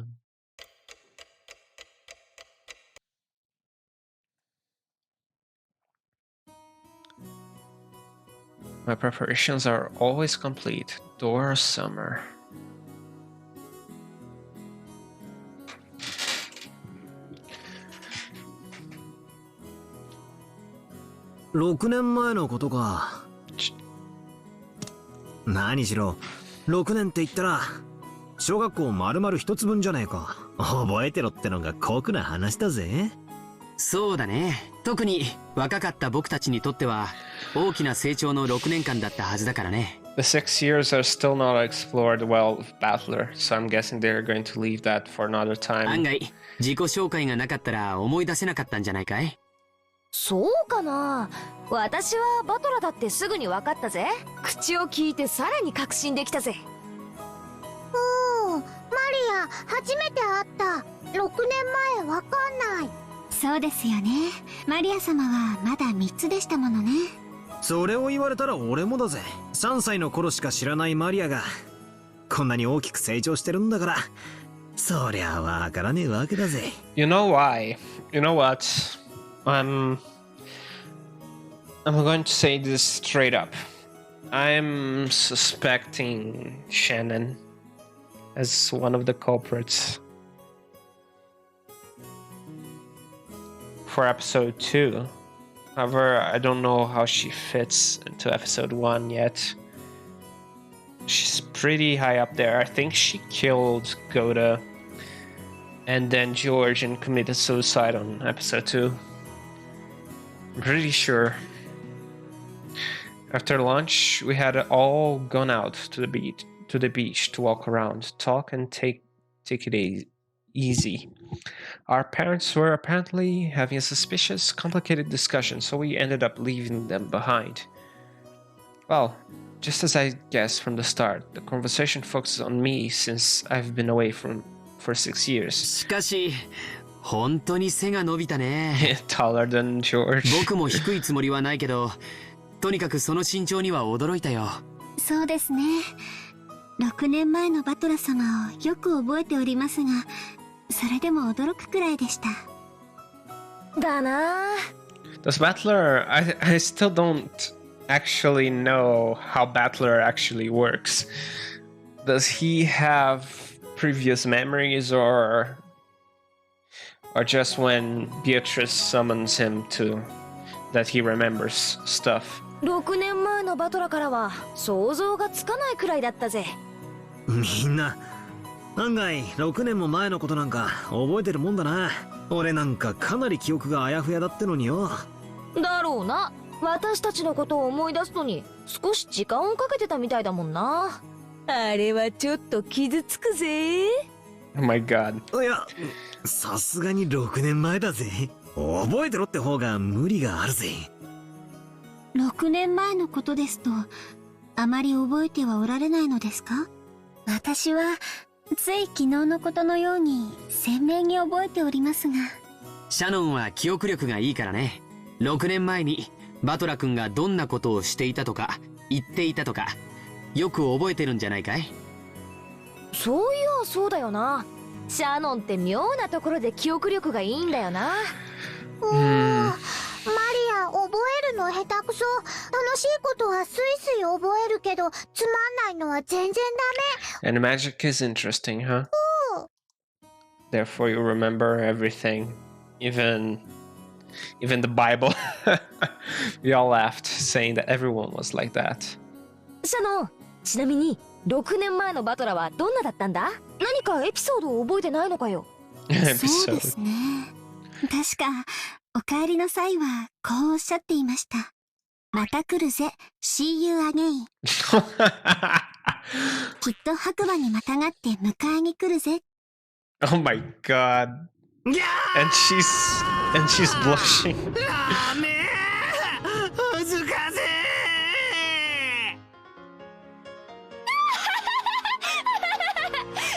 Isn't George gonna become a little jealous though? 確かにそんな感じだった。6年前のバトラはそんな感じのバカっぽいセリフばかり言ってたぜ。Oh.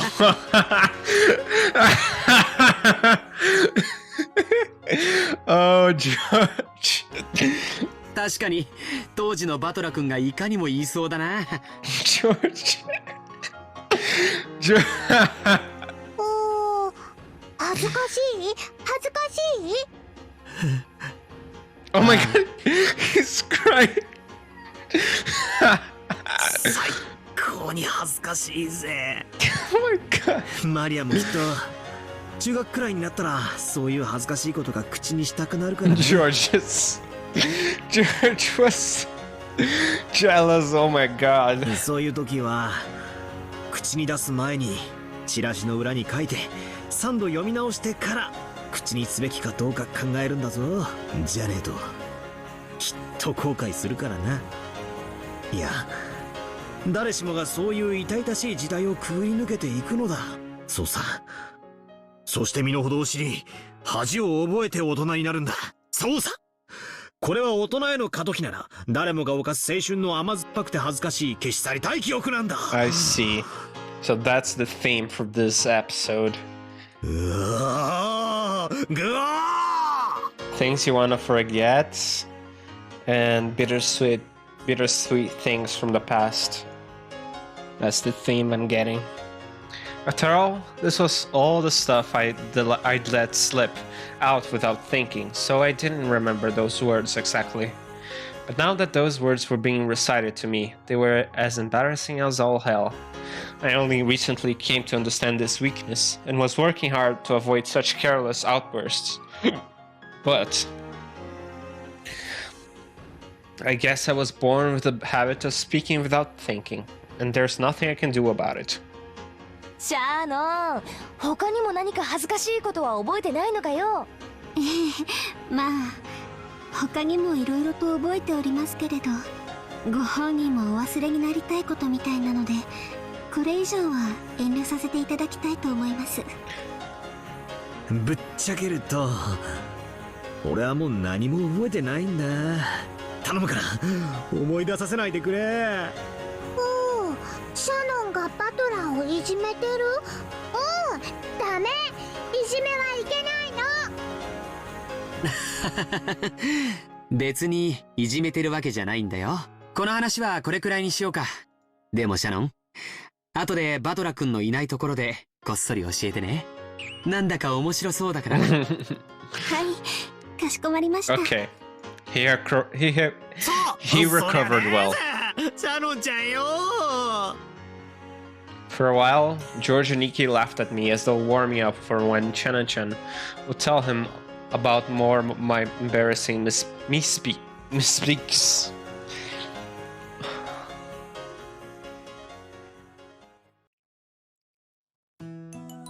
George looked like he was flirting with Shannon, but he seemed somewhat open and frank about it. He was always that way with his cousins, but he usually took a reserved, gentlemanly attitude when he came in contact with the servants. When I thought about it, I got the feeling that he was a bit overly friendly, which seemed strange. Maria started scribbling in the sand with a stick, and George and Aniki and Shannon-chan joined in. This left me and Jessica off to the side, so I asked her secretively. よー、ジェシカ。ジョージの兄貴ってさ、シャノンちゃんと付き合ってたりする？おお、なになんでわかったんだよ。バトラー、お前見かけより人を見てんな。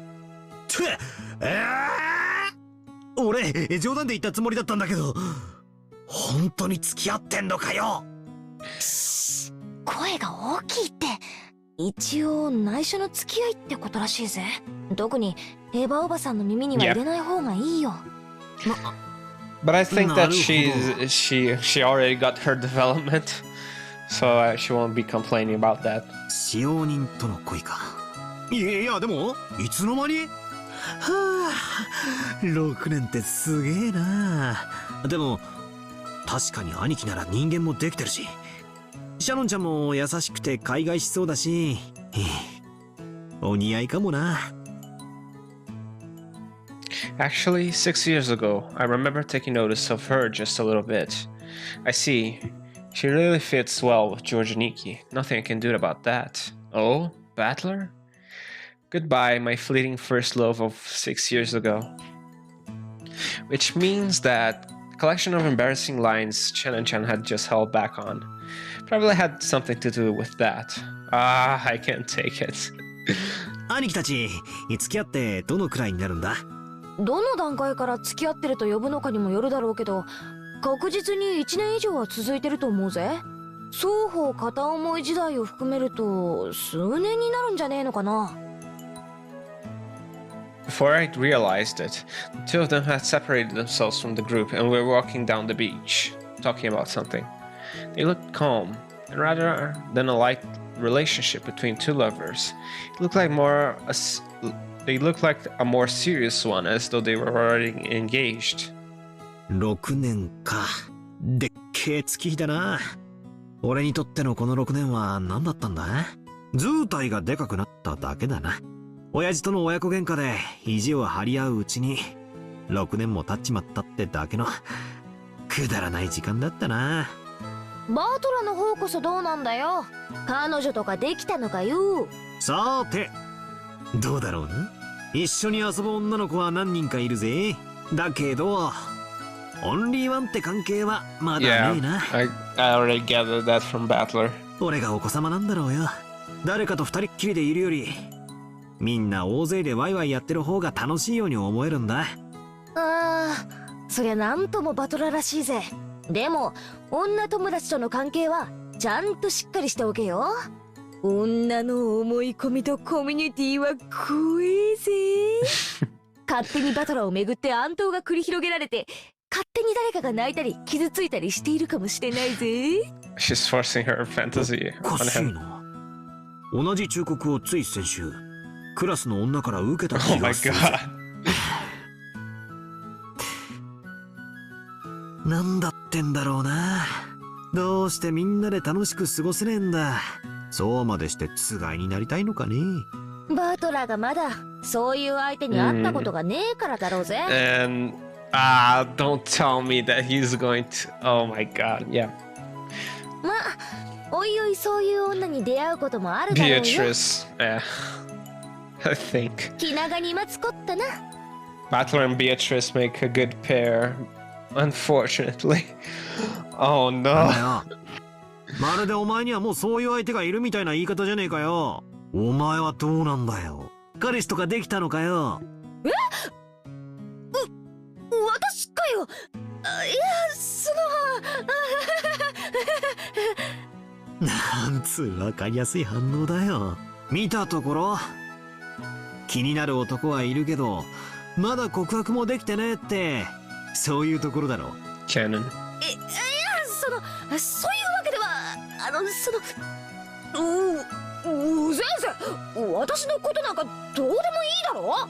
話を振ってきたのはそっちのくせに、なんで俺が逆ギレされなきゃならねえんだ。女って生き物は質問ばかりで、そのくせ自分が質問に答えることは決してないんだよな。Oh no. ずるい生き物だぜ。まったく。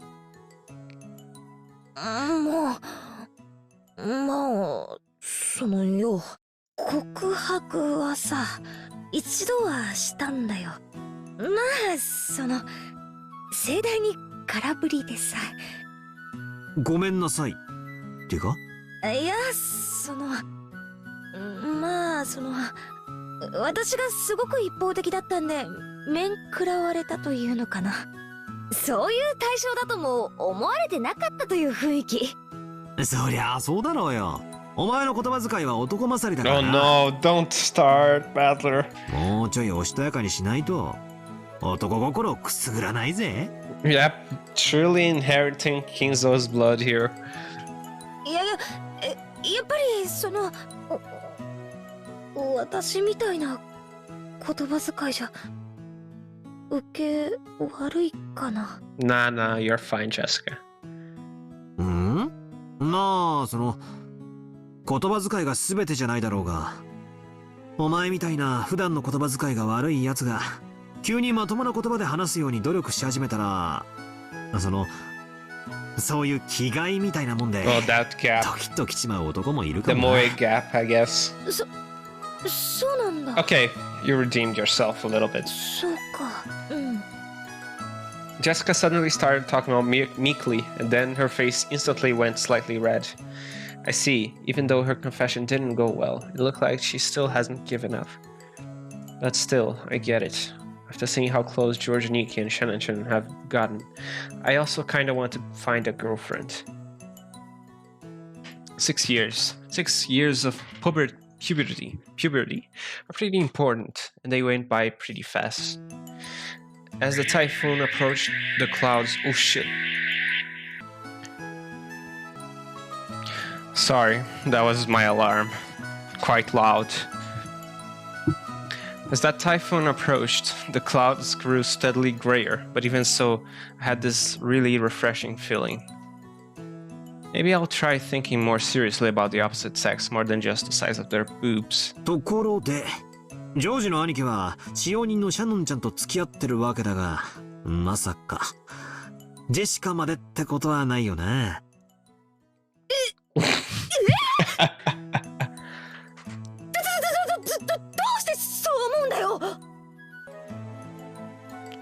そういや、バラ庭園で挨拶したカノン君って若い子、口下手だからってジェシカやたらとかばってたよな。いや、そんなことは勘ぐりすぎだって。じゃあさ、これだけは教えろよ。今この瞬間、ジェシカが狙ってる男は半径1キロ以内にいるか？いや、それはどうだろう。Kenan-kun was the only boy on this island now who could possibly become her boyfriend. So judging by her reaction, I was right on. I didn't think of the Yoshimiya family as a noble family, but love with a servant. I wouldn't have dreamed that 2 pairs of Romeo and Juliet would be right next to me. Aunt Ava would probably become an obstacle to George Niki and Shannon-chan's love. If Aunt Ava ever learned that Shannon-chan was the partner of her beloved son, she'd probably scream at her for trying to steal away her precious George. And a relationship between Jessica and Kenan-kun would probably be just as full of difficulties. Aunt Natsu was very strict about this kind of thing. After all, Jessica's husband would probably become the head of the Yoshimiya family in the future. If that person had once been a servant working for the family, well, things would get complicated. ま、人の恋路なんてそれぞれさ。一緒にいて楽しい相手とつがいになりゃいいじゃねえか。つがいってのは互いが互いを認め合う以外に何の許可もいりやしない。親がどうこう家がどうこうなんて気にしたら負けだぜ。それを忘れるなよ。半端な気持ちで付き合うんじゃねえぜ。しゅ、恋もしたことねえくせに達観したようなことを言いやがって。恋は損得感情でするなよ。ハートでしろよ。俺が言いたいことはそんだけさ。んじゃな。See you again. Have a nice day. What the fuck? 長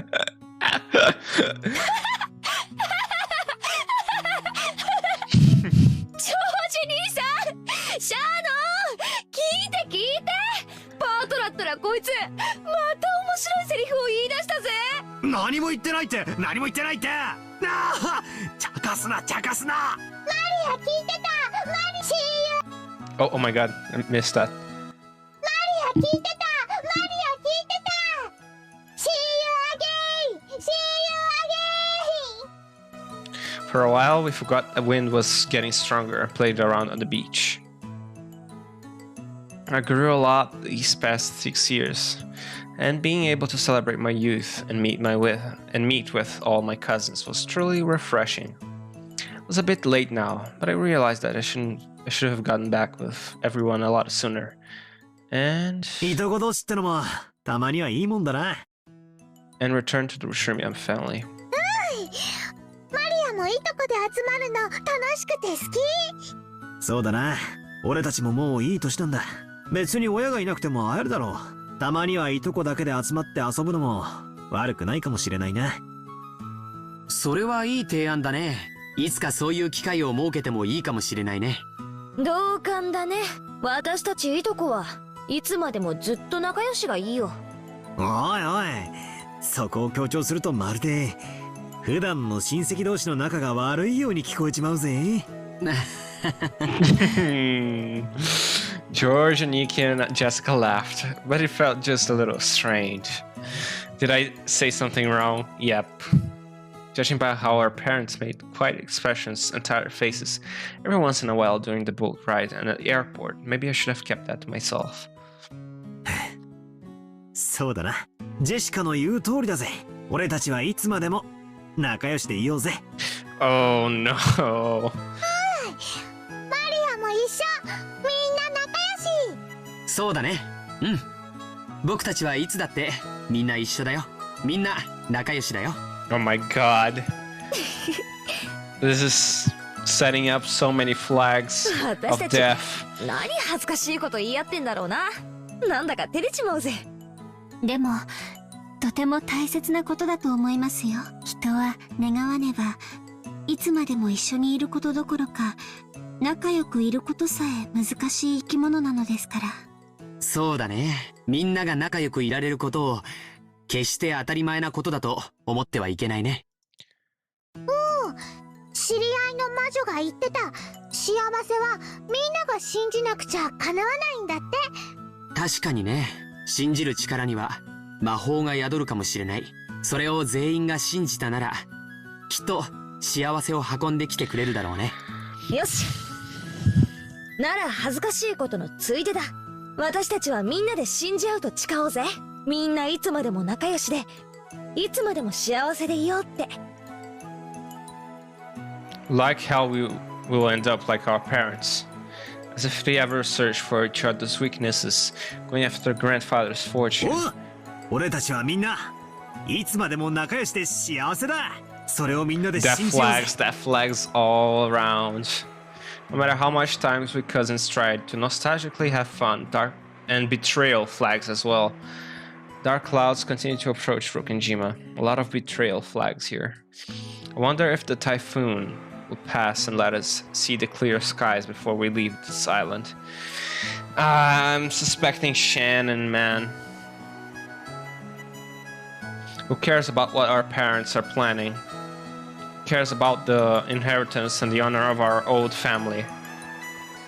As youthful as we were renewing our old friendship. And we all believed together that we could find happiness.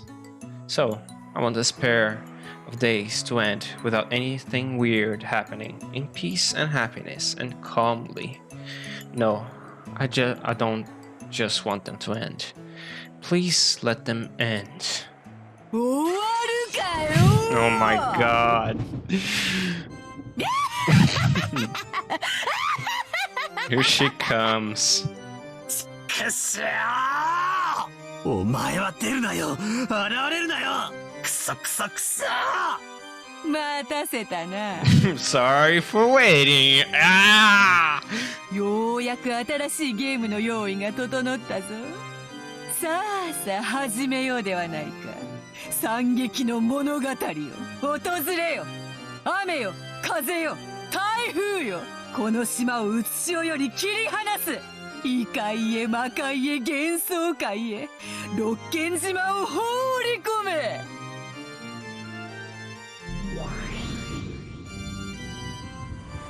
And so the tale repeated for the third time, however, to an endless switch. What did it matter whether it was the first, second, or third time? Probably didn't matter at all. After all, this is a tale of fantasy, endlessly repeating until the match was settled. Would Battler surrender first, or would the witch?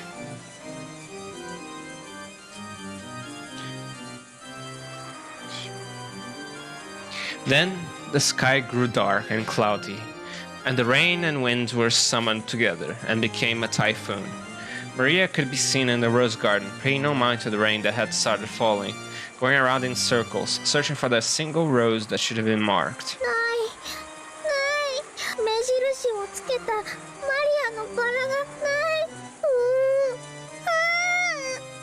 My god, this is rushing it.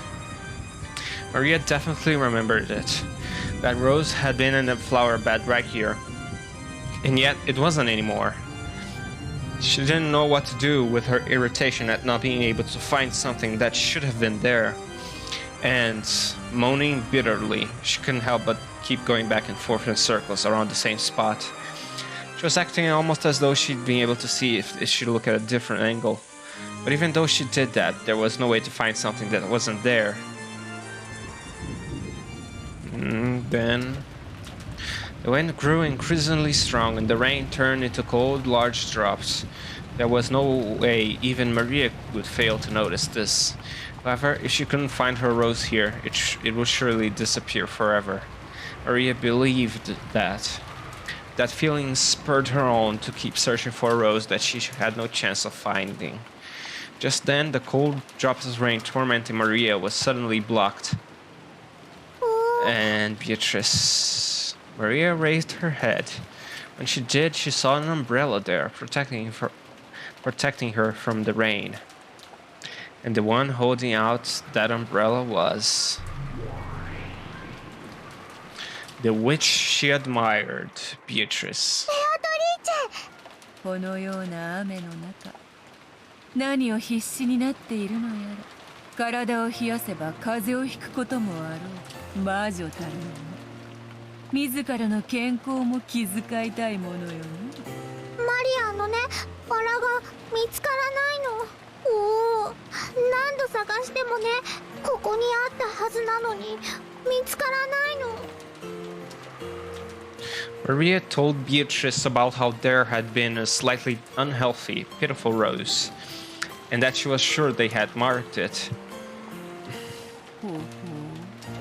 それが見つからぬと。そなたも魔女の見習いならば、魔法にてバラを探してみるという目だけで探そうとするうちは、それにははるかに及ばぬであろうね。おお、見つけられない。マリアも頑張って魔法で探そうとしてるけど、見つけられない。魔法の修行にはちょうど良いかとも思うが、この風雨はそなたには少しきつかろう。Ah, Beatrice is again manipulating Maria. My God. わらわが特別に力を貸してやろう。弟子の身を案ずるのも師匠の役割だからね。But the student had no regard for its teacher after a while. Maria's face, which had been full of sadness until just now, split open into a grin. Maria knew. She knew that there was nothing Beatrice's magic couldn't do. So she was sure that Beatrice would be able to find that rose easily, even though Maria couldn't. Beatrice closed her eyes lightly, acting as though she was listening for something in all this wind and rain. Then she heard it, opened her eyes, and spoke. 商業無常よの残念だなマリアこの風雨にそなたのバラは耐えられなかったらしいそれじゃマリアのバラは風雨に散りすでにこの世のものではない I thought that Goda cut the roses to make a dessert. What Beatrice had said was quite reasonable. There was nothing odd about the flower being broken off at the stem in this strong wind. However, Maria couldn't accept this, and bitterly gave a low-pitched moan. やだマリアのバラなのマリアのバラが帰ってこないと嫌だマリアの魔法で生き返らせるベアトリーチェ魔法でバラを蘇らせるのを教えて無限の魔法の秘術そなたごとき見習いにはまだまだ早いわ She's manipulating her again. 身の程をすれI feel bad for Maria because Beatrice is teaching all the wrong things to Maria. Maria wiped the tears from her eyes, full of regret.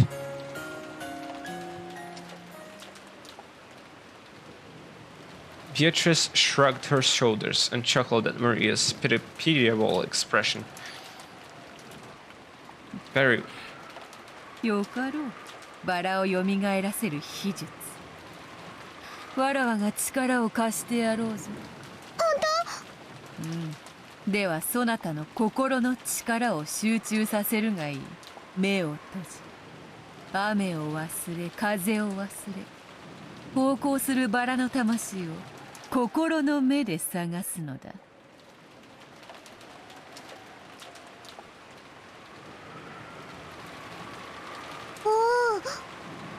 Maria closed her eyes. Then she repeated Beatrice's song-like words. さあさあ思い出してごらんなさいバラよそなたがどんな姿をしていたのさあさあ思い出してごらんなさいバラよそなたがどんな姿をしていたのか見るの聞くのそして信じ肉の檻に閉じ込められし魂の力を解放せよそう良いぞ Around Maria, who was concentrating her power, her eyes tightly shut, small golden butterflies began to dance. Was this the manifestation of the magical power Maria held? さまよえしバラの魂今一度集うそしてその姿を思い出すがいいさあさあ集えよ思い出せよ The glitter of the gold butterflies began to strengthen, and their numbers increased. Then Beatrice raised the finger up to the skies, and they began together at the tip of that finger.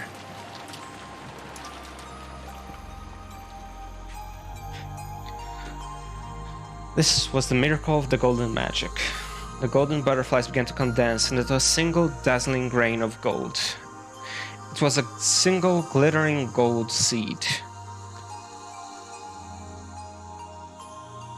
It rode on the tip of Beatrice's finger, budded into a golden sprout, and opened into a golden leaf. Then slowly fell from that fingertip, sank into the mud of the flower bed, and began to grow steadily. Maria, who admired magic and the witch, really wanted to see this fantastical sight. However, as an apprentice, Maria was still not qualified to see it. No, was probably afraid that if she opened her eyes to look, the power that she had concentrated in her heart would be cut off, and the magic would be lost. Therefore, Beatrice, as the only one permitted to witness this golden miracle, was the only witch, the sole master of many miracles. Then the fully grown rose bloomed, creating one golden flower. And when Beatrice poked it with her finger in just the right way, the gold-colored sparkle scattered, just as if a golden soap bubble had popped, and what remained was a single beautiful rose. 立派な花を思い出したようだな。だがこのままでは他のバラたちに混じってしまい、区別がつかなくなってしまうというものよ。もう一つサービスしておくか。Beatrice, for the sake of her cute apprentice, was moaning even more now in concentration, decided to use one more bit of magic.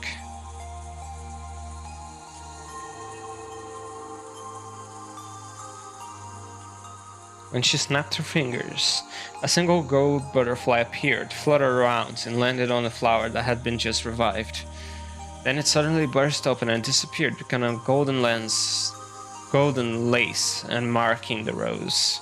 これでよかろう。マリア、もう目を開けてもよいぞ。ほう、バラはどこ？ない。そっちではないぞ。こっちだ。ほれ。金モールで印をつけておいてやった。 It's not the same. It's plastic wrapper. Oh no.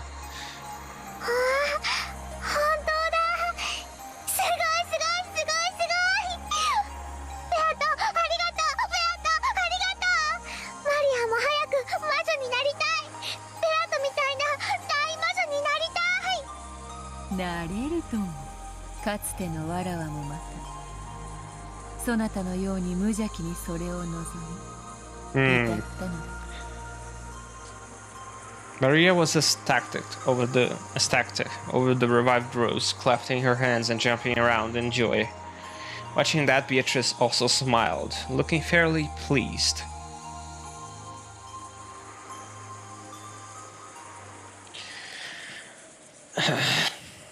By now I can break and repair any soul if I try, not just that of a rose, and kill and revive as I pleased. Come, the barrier of the storm has now sealed Rokkenjima off from the natural world. Now it's the time for the Golden Witch, Beatrice, to descend as an endless witch.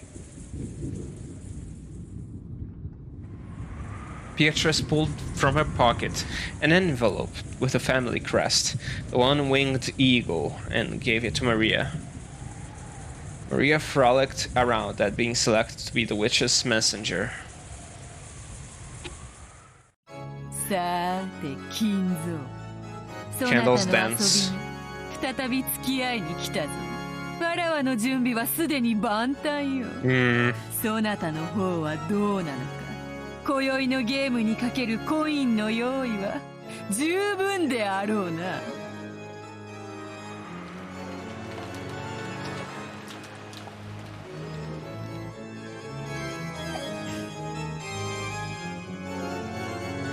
無論準備は十分であるぞ、ベアトリーチ。駒はふんだんに用意したぞ。備えも心構えも十分だ。さあアンティを支払おうではないか。そなたに授けられ、最後にはそなたに全て返すべきものだ。さあ受け取れ。 Kinzo flung the window of his study wide open, took off the valuable golden ring that had been on his finger, and threw it into the darkness of the raging wind and rain. That ring was struck by lightning, and after twinkling gold for an instant, it disappeared. Kinzo watched it go, grinning broadly and furiously. 負ける気はせぬぞ。お前は私のものなのだ。永遠に。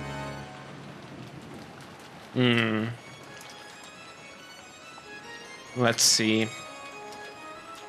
So, my theory that Kinzo wrote the letters are coming to fruition. The ring that Kinzo had thrown became a single gold butterfly and fluttered around in the wind and rain. They headed for the rose garden, almost as though it was being guided there. Then found the figure of the golden witch and fluttered down. Oh, is she going to seal it now? When it came down right in front of Beatrice, it burst open and returned to its original form, flying through the air. The way it was going, you wouldn't expect it to fall into a puddle, but it stopped suddenly in mid-air. Almost as if some transparent person had caught it. Apparently, even Beatrice hadn't expected this. However, she realized what, no, who it was, and grinned broadly at it.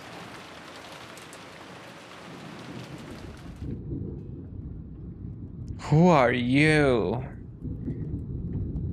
As she did, the shadow of the person who had caught the ring began to fuzzily appear. Are you a husbando? It was the figure of a young man wearing a butler's uniform, embroidered with the one-winged eagle crest. There was no man like this among the servants of the Ushirimiya family, but he has the symbol. Even so, Beatrice laughed as though it was something she remembered fondly. Ronove か。ずいぶん久しぶりになるな。Ronove. わらわのことを覚えておったとは。そなたはつくづく忠義に熱い男よ。長いご無沙汰を頂戴しておりました。このロノブへ。お嬢様にお仕えしていることを忘れてしまう。his voice is so good. 一日もございませんよ。それよりもお嬢様にこそ私をお忘れになられたのではないかとヒヤヒヤしておりました。何しろお嬢様は大層お忘れっぽくていらっしゃいますので。Okay, Ronove. なるほど。確かにわらわは忘れやすいようだ。そなたの皮肉を聞くまで思い出せぬとはな。お嬢様、これを。With an exaggerated yet elegant gesture, he bowed respectfully and held out to Beatrice the head ring that he had just caught. 後宮金蔵より返還されました。後宮家当主の指輪でございます。指輪は再び主のもと。And his design is so good. 金蔵によるゲームの開始宣言、確かに受け取ったぞ。さて、今宵はどのようなお遊びになさいましょうか。早速ルーレットをご用意いたしましょうか。Oh my god. それともまずは紅茶をご用意いたしましょうか。Another villain, what the hell? どちらにしようか迷 Battler, う you're が so fucked. とりあえずそなたの挨拶が必要であろうな。あやつめ。開いた口が塞がらぬというような顔をしているに違いないぞ。なあ、バート。Oh my god. はじめまして。Oh, of course. 自己紹介をいたします。ベアトリーチェお嬢様のおそばにてお仕えしておりますロノウエと申します。Ronove. どうぞよろしくお願い申し上げますよ。ほらな、開いた口が塞がらないという顔であろう。Oh my god, this episode's already starting so great. Oh my god. What an opening to. 当たり前だろ。またこんなわけのわかんないやつが出てきやがった。ヤギ頭が盆踊りを始めるのかとぼやいたら、ヤギ頭がうようよ現れて、太もも姉ちゃんたちが7人も出てきて、その上今度は7時まで出てきやがった。Oh my god, Battler. わけわかんねえよ。もういい加減にしやがれよ。ところでバトラー、 Oh my god. 気づいていたか。こやつとそなたの対面だが、これが本当の悪魔の証明であることを気づいたかな。What? 悪魔の証明だと。Oh, is he a devil? どういう意味だよ。Oh no. こやつは Isn't the こう gold 見えても demons are devils as well? 72柱に名を連ねる生粋の悪魔でな。Ronove. つまりわらわは悪魔を直接連れてきて、まさにその存在を証明してみせたわ I け。 don't know the 72 pillars names. All the names. ロノウェは地獄に爵位を持つ序列27位の大悪魔よ。なかなかに使える男でな。高級で召し上げてわらわの世話をさせておるのだ。72 keys of Solomon, less pillars of Solomon, or something like that. Great demons of the Magic King. 今は卑しい人間の分際って悪魔も裸足で逃げ出すような大魔女であられるベアトリーチェ様の影頭として使える身ですよ。Okay, but I already like him. 使える男なのだが、何しろ口のヘラのやつでな。時に主への敬いを忘れるのがたまに傷よ。Anyone who disrespects Beatrice is alright in my book. そのように契約を変更いたしますか？わらわも退屈せぬからそれでいい。Beatrice turned her back to him, cackling. After bowing once to her back, Ronove turned back to Battler and stuck out his right hand, showing off an innocent smile. Oh no, Battler just... Normally, this would mean he was asking for a handshake. 何の真似だよ。私もお嬢様のわがままに振り回されている身です。Oh no, he's... Battler. He's a demon. He's a devil. Don't trust his words very seriously. He's going to try to get close to you, my guy. Be careful. その意味では、私たちは良き友人になれるかと思います。Oh my god. Battler, be careful, man. これは友情の握手です。And then you're going to take his arm off. もちろん、悪魔の契約の締結を意味するものではありませんので、ご安心を。Oh no, he's even more cunning than I realized.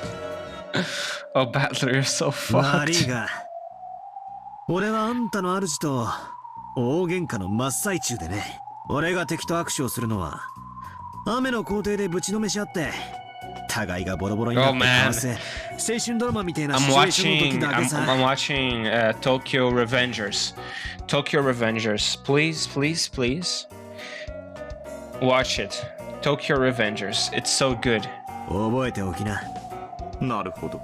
バトラ様と握手を交わすには、十分な雰囲気作りとふさわしい。Oh my god, already setting up the fight. 心に響く甘い言葉と肉体言語の交わし合いが必要ということですね。機会を見てその場を準備いたしましょう。Oh my god, he's gonna beat Battler up so badly. 私めもそういうシチュエーションは大好きでございます。Oh my god, he's so good. His voice is so good as well. As Ronove laughed tauntingly, he whispered to Battler, bringing his face so close that the noses were almost touching. Oh? Oh? Battler, his face turning red after getting so close to another of the same sex, pushed him away. Oh, am I getting a ship here? 気色悪い野郎だぜ。なるほど。ベアとの執事にぴったりのやつだ。Ah man, we needed more great male characters, right? Because we only had Battler for so long. We need more charismatic people. Charismatic men here. The others are so bad. Except Rudolph. Battler and Rudolph were the only ones. And we have such an amazing female cast. We didn't have such. クッキーを焼くのが趣味でございますので、お茶菓子にこうご期待をお願いいたします。さすがは同性同士だな。打ち解け合うのが実に早い。焼けるぞ。これは。Oh my god. お嬢様に嫉妬させてしまい申し訳ございませんでした。お嬢様のお客人をこっそりつまみ食いなどいたしませんよ。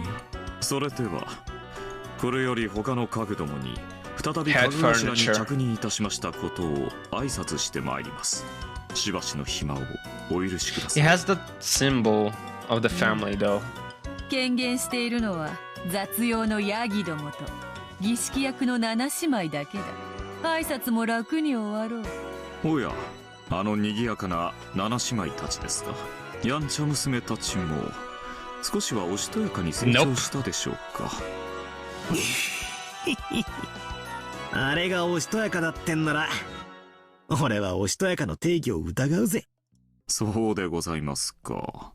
七姉妹ともとはもうお遊びになられたようですね。My God, his voice is so good. その表情から察するに、どうやら相変わらずのやんちゃぶりのようだ。ベアトリーチェ様にお仕えするにふさわしい振る舞いをするようにと contesting your position for my husbando. 困った子たちだ。その意味でなら安心しろよ。実に主にぴったりなふさわしい振る舞いだぜ。そなたも言うようになったな。しかし会話は相手を認めるということだ。わらわとの雑談に応じるようになったということは、そなたがわらわの存在を徐々に認め始めている証拠。You can say that. たとえお天道様が西から昇ることがあろうとも、絶対の絶対絶対お前を魔女だと認定などしねえからな。泣いて俺の靴にキスしたら、もうちょい前向きに検討してやってもいいぜ。She's gonna bring that up. Even if Battler was bluffing, he still spoke forcefully, a fearless expression on his face.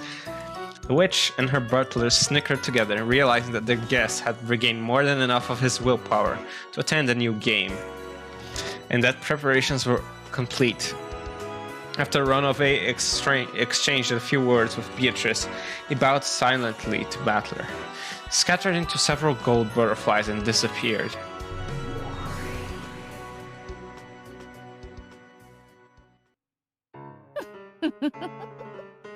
賑やかになるのは実に嬉しいことだ。この島にたった一人閉じ込められ、己の力を取り戻せず、誰に話しかけることもできなかった日々のなんと退屈だったことか。Yep, I'm suspecting her as the primary, how do you say, primary helper to the culprit. あの気持ち悪いやつがお前に似合いの執事だってことはよく分かった。だが教えろ。I think その執事がなぜ今頃になって現れた？ Because we need more characters. 権限しているのはヤギと七食いの姉ちゃんたちとかなんとか言ったな。どういう意味だ？うん。そなたは抗っておるが、わらわはれっきとした魔女だ。魔界に通じ、人ならざるあまたの存在と交流を持っておる。だろうな。お前の関係にはろくな連中がいねえぜ。ヤギの化け物に太もも姉ちゃんに、そして今度は悪魔の執事が来たわけだ。まさかとは思うが、この調子でまだおかしな連中が増えるってんじゃねえだろうな。Bring them on. They're so interesting. わらわの荘厳なる黄金館に仕える家具どもと、そこへ遊びに来る悪魔たちがどれほどいると思っているのか。まだまだ訪れるぞ。いくらでも現れるぞ。黄金鏡の扉を開き、すべての家具たちを呼び戻し、わらわはこの六軒島に新たなる城を建てるのだ。そして懐かしき友人たちすべてを招き、三日三晩を飲み明かし踊り明かしてやるつもりよ。無論金蔵の一族たちも招くつもりでいるぞ。望めばそなたもな。and they will cannibalize your family. Wow. つまりこういうことか。お前は長いこと力を失っていたため、そいつらを呼び出せなかったと。それで徐々に魔力が回復してきたため、次々化け物を呼び出せるようになったと。そう言いたいわけか。そういうことだ。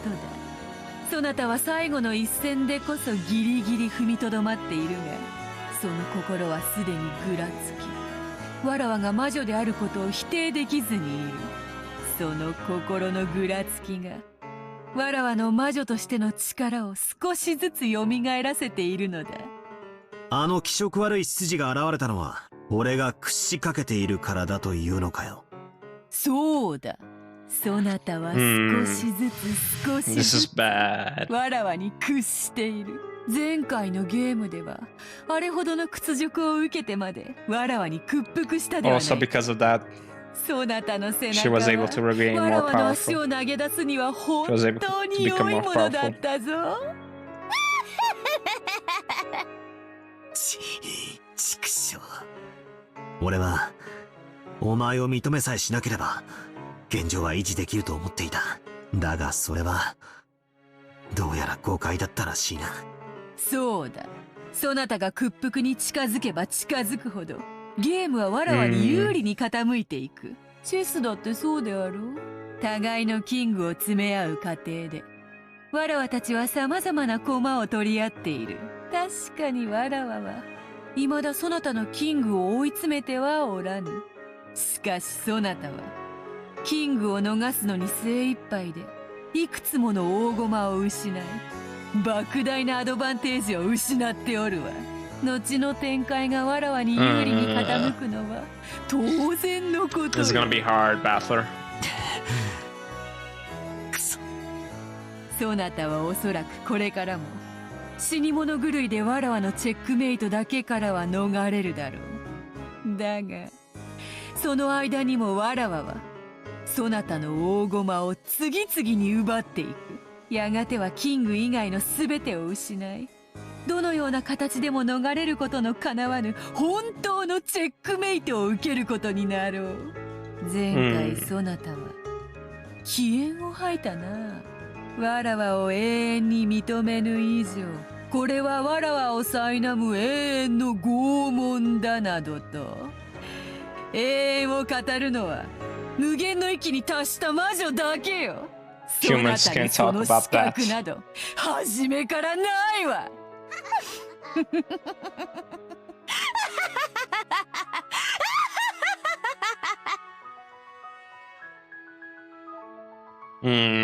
Come on, Battler.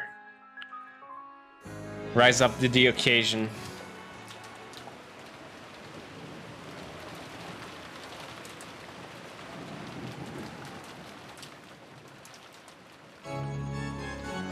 The candles dance.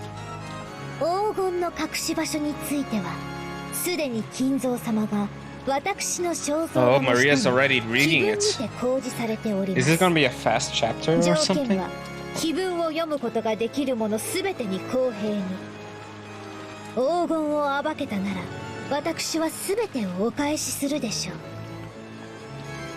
それではどうか今宵を金蔵様との知恵比べにて存分にお楽しみくださいませ。今宵が知的かつ優雅な夜になるよう心よりお祈りいたしております。黄金のベアトリーチェ。 When Maria finished reading the letter that Beatrice had handed her, everyone was at a loss for words for a while. And then they all broke into silence at once. バカバカしい。取るに足らない悪質ないたずらです。まったくだ。親父殿が当主の指輪を手放すなどあり得るわけがないじゃないか。ベアトリチェその名を語れば右往左往するだろうという見えすぎたいたずらだ。おいおい、このちょいとパンチの効きすぎたデザートを仕込んだのは誰なんだ。今なら喝采で褒めてやるから正直に白状しろよ。ローザか。とんでもない。お父様の名を語るいたずらなんてしません。じゃあ姉貴か兄貴か。私？バカ言ってんじゃないわよ。兄さんでしょ。こういう悪趣味な仕掛けは。愚弄する気か。私こそお前たちに問いたい。このたちの悪いいたずらは誰の仕業なんだ。 Cross beat the table and stared at everyone. Since that included the children too, he scared most of them. お父様から財産の全権を任せられたと称する謎の人物からの手紙、そして今日がそれを話し合うための親族会議であることを考えると、いたずらだと決めつけるのも早計だと思うわ。わからんで。まさにお父さんの悪趣味ないたずらかもしれへん。自分抜きで遺産分配の話をまとめようとしているわしらをちょいと驚かせたくて仕組んだことかもしれん。こいつを仕組んだのが親父だってんだ。今マリアちゃんが読み上げた内容は冗談ってわけにはならねえぜ。そうね、文面通りに解釈するならこれはお父様からのテストね。魔女の碑文は私たち誰にでも解けるようにずっと広間に掲示されていた。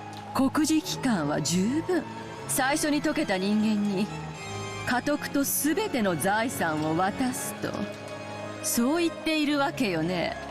ほら、私たちの魔法叶ったわ。そんなバカな話はありません。後宮家の次期当主が夫であることは何ら揺るがない事実です。それを揺るがすのがこの手紙じゃない。この手紙はお父様に財産の全てを全権委任された人物からのメッセージなのよ。もはや兄さんの当主継承権は白紙に戻ったわ。魔女の碑文を解いた者が、ベアトリーチェの黄金を見つけた者が後宮家の次の当主になるのよ。EVA! Yes! I'm waiting. バカバカしい。その手紙のザレ言を信用するのか。Oh man, EVA greatness here. その風浪が本物だとでも信用などできるものか。ならお父様に直接話を聞いてみましょうよ。もう機嫌が悪いからとか体調が悪いとかそんな次元じゃないわよ。この手紙はお父様の代理人であることを風浪でちゃんと示してる。それを疑うなら兄さんが証明しなさいよ。この手紙がお父様の意志のものではないって。よかろう。お前の言う通りだ。もう親父の機嫌不機嫌の問題ではない。上へ行き直接問いただそうじゃないか。そうしようぜ。親父に直接聞こう。親父も親父だぜ。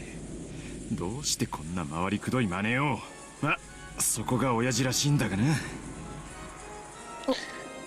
お父様の手紙だということを前提に話を続けてもいいのかしら。バカローザ、お父様の手紙に決まってんでしょ。 Oh my あ god. の手紙はお父様のなのよ。 Now we know Rosa's backstory and this hurts. 次期当主を私たち4人の中から選ぶための公平なチャンスに決まってるじゃない。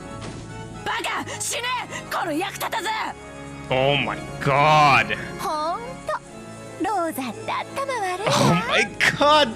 This is so good. へそでも噛んで死んじゃえば。 Oh my god. Her voice is so good. ごめんな This さ is い。 like a quip of hers, a phrase she does. Shinjaiba or something like that. そうよね。ごめんなさい。In the beginning, the adults had all doubted the credibility of the letter, but after realizing that this was a once-in-a-lifetime chance in the inheritance struggle for the three younger siblings, Eva changed her position, claiming that the letter was authentic. Rudolph and Rosa caught on and agreed. まったくそんなくだらないいたずらを大の大人がこれほどまで真に受けるとは。お父様でなくても呆れたい気持ちよくわかります。夏志さん、それはお父さんに聞けば済む話やないか。お父さんがその手紙は知らんって一言 Oh 言 my って god, く they れ were れ all ば済 going む along 話 with やで。 Eva. This is so 兄さん good. 責任を持ってその手紙は知らないという一言を引き出すのよ。機嫌が悪そうだからってビビってる場合じゃないんだからね。いい年してお父様が怖いなんてバッカ Oh my god, this is so good. へそ噛んで死んじゃえば。 Oh my god. I'm dying. おう、はっきり白黒をつけようじゃないか。今頃は書斎で食事中だろう。一度箸を休めてもらおうじゃないか。決まりだな。行こう。キリエはちょっと待っててくれ。真偽を確かめてすぐ戻る。Leaving Kyrie behind. ゴーダさんがデザートを持ってくるのをのんびり待ってるわ。 The four siblings, Natsuhi and Hideyoshi, all rose from the seats forcefully and flew out in the hallway with a clatter. Afterwards, only the children, stunned, completely speechless, Nanjo, who looked uncomfortable, and Kyrie, who just shrugged, were left. Imagine you being Jessica and seeing Ava just say die to Rosa. That would be something. In the middle of all this was Maria, who looked a little scared at the adult's sudden change. However, judging from her appearance, she didn't look like she realized the full meaning of what she just read. 一体何事だってんだよ。わけわかんねえぜ。どいつもこいつもクソったれだ。そんな兄さんが欲しいかよ。みんな、これは親たちの問題なんだ。僕たちには関係ない。だから気にしちゃダメだ。Imagine being George and just viewing your mother, seeing your mother just say die to another person. Wow, I can't even imagine that. そうは言ってもよ。Just ああもうあからさまに。見損なったぜ。欲の皮が突っ張ってやがる。おい、みんなで幸せになるって信じ合わないとダメ。そうだね。僕たちはみんなで約束したもんね。ほら、バトラ君もジェシカちゃんも。最悪の気分だぜ。I feel amazing right now. We couldn't accept it all, but we laid down our arms for the time being. Ava is just so good. So good. I don't know why. We'd been vaguely aware of how filthy this family conference was going to be. However, after that 6-year blank, I couldn't help feeling shocked. When he saw that the children were completely dejected, Dr. Nanjo cleared his throat uncomfortably. 大人の話です。お若い皆さんとは関係のないことですよ。忘れてしまいましょう。それができりゃやってるぜ。辛いのはわかるわ。でも今は忘れてあげて。あなたたちの将来を少しでも豊かにするため、みんなの両親は必死で戦ってるのよ。そしてやがて傷つき帰ってくるお父さんたちをどうかそんな冷たい目で迎えないであげて。Rudolph and Battler's situation. いくらキリエさんの頼みでも see it. それは難しいぜ。そう割り切れるなら子供なんてやってねえぜ。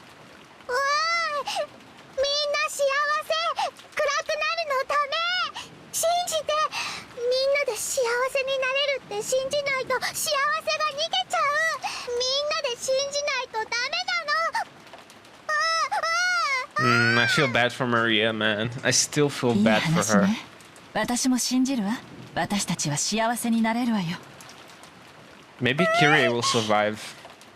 Kyrie and Ava. バトラとジェシカお姉ちゃんも信じて。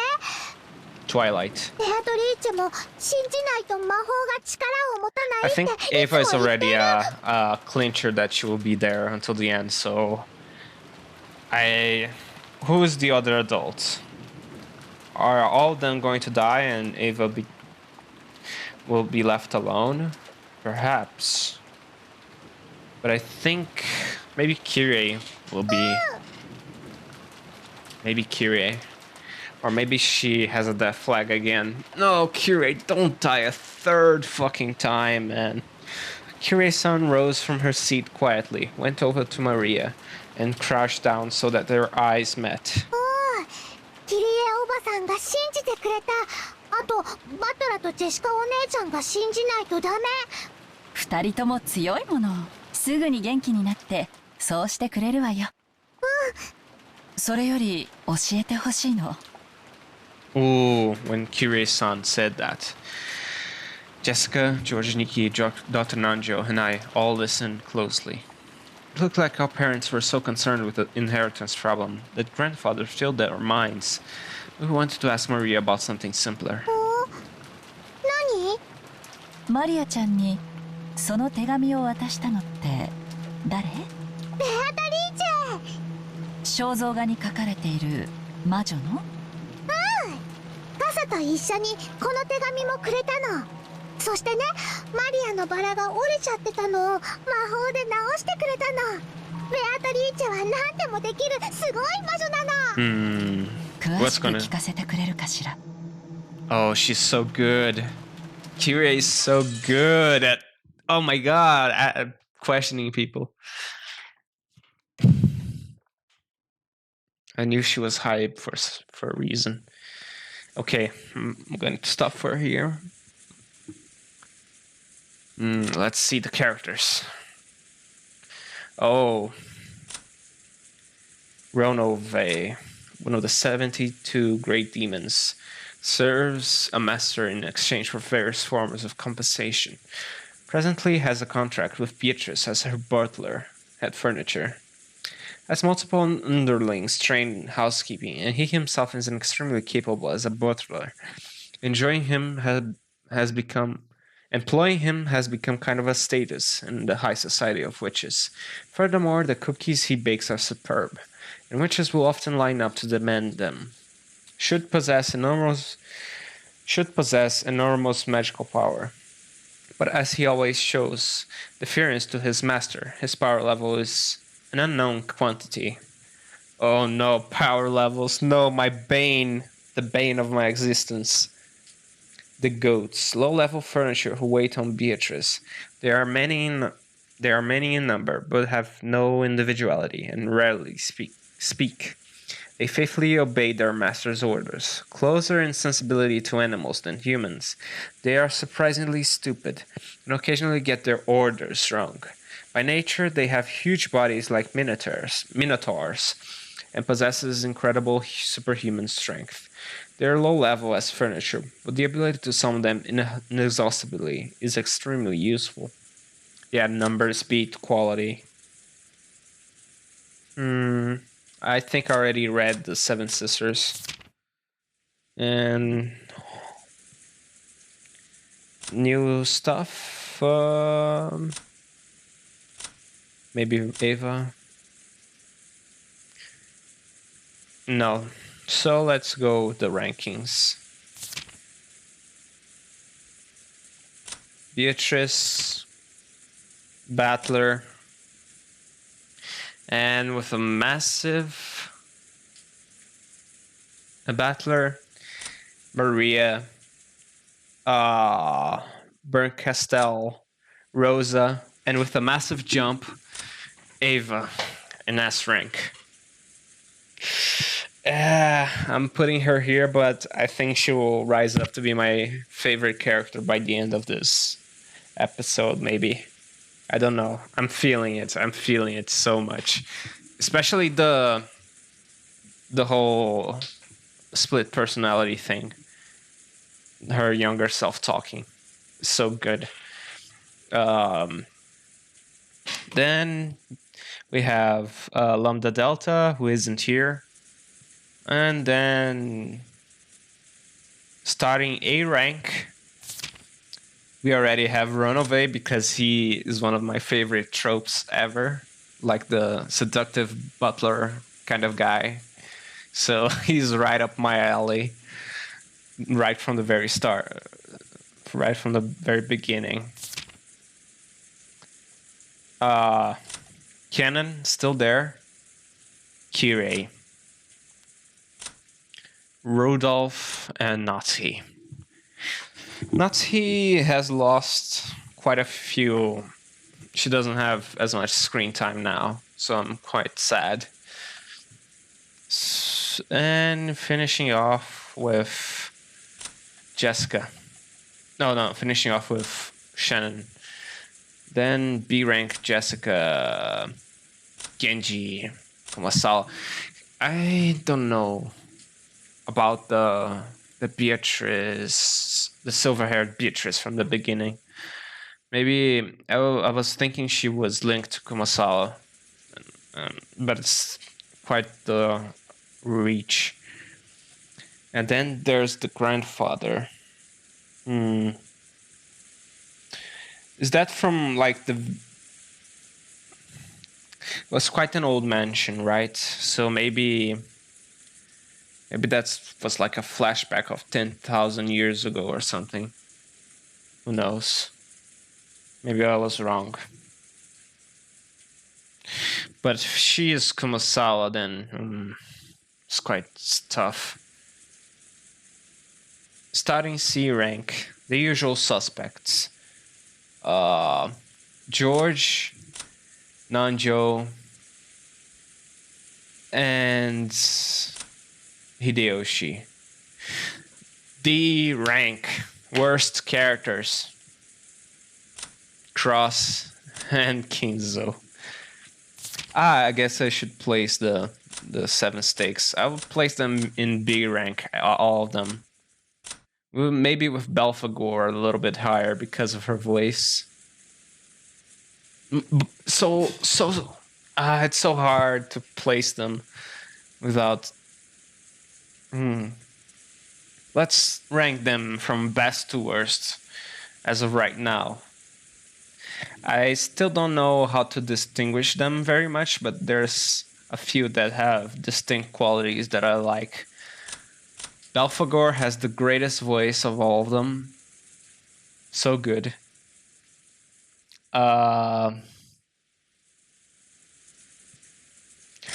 Leviathan is the jealous one, so she's amazing. Satan had that quite the scary face, so pretty good. I think this is Mammon. Yes, Mammon. And then Lucifer. And then Asmodeus. And then finally Beelzebub at last. But this order can change, so don't worry about it. I still don't have enough time with them. Belphegor is the number 1 still. She has the ponytail as well that I like, so I guess this is it. And the goats are C rank for bland as hell.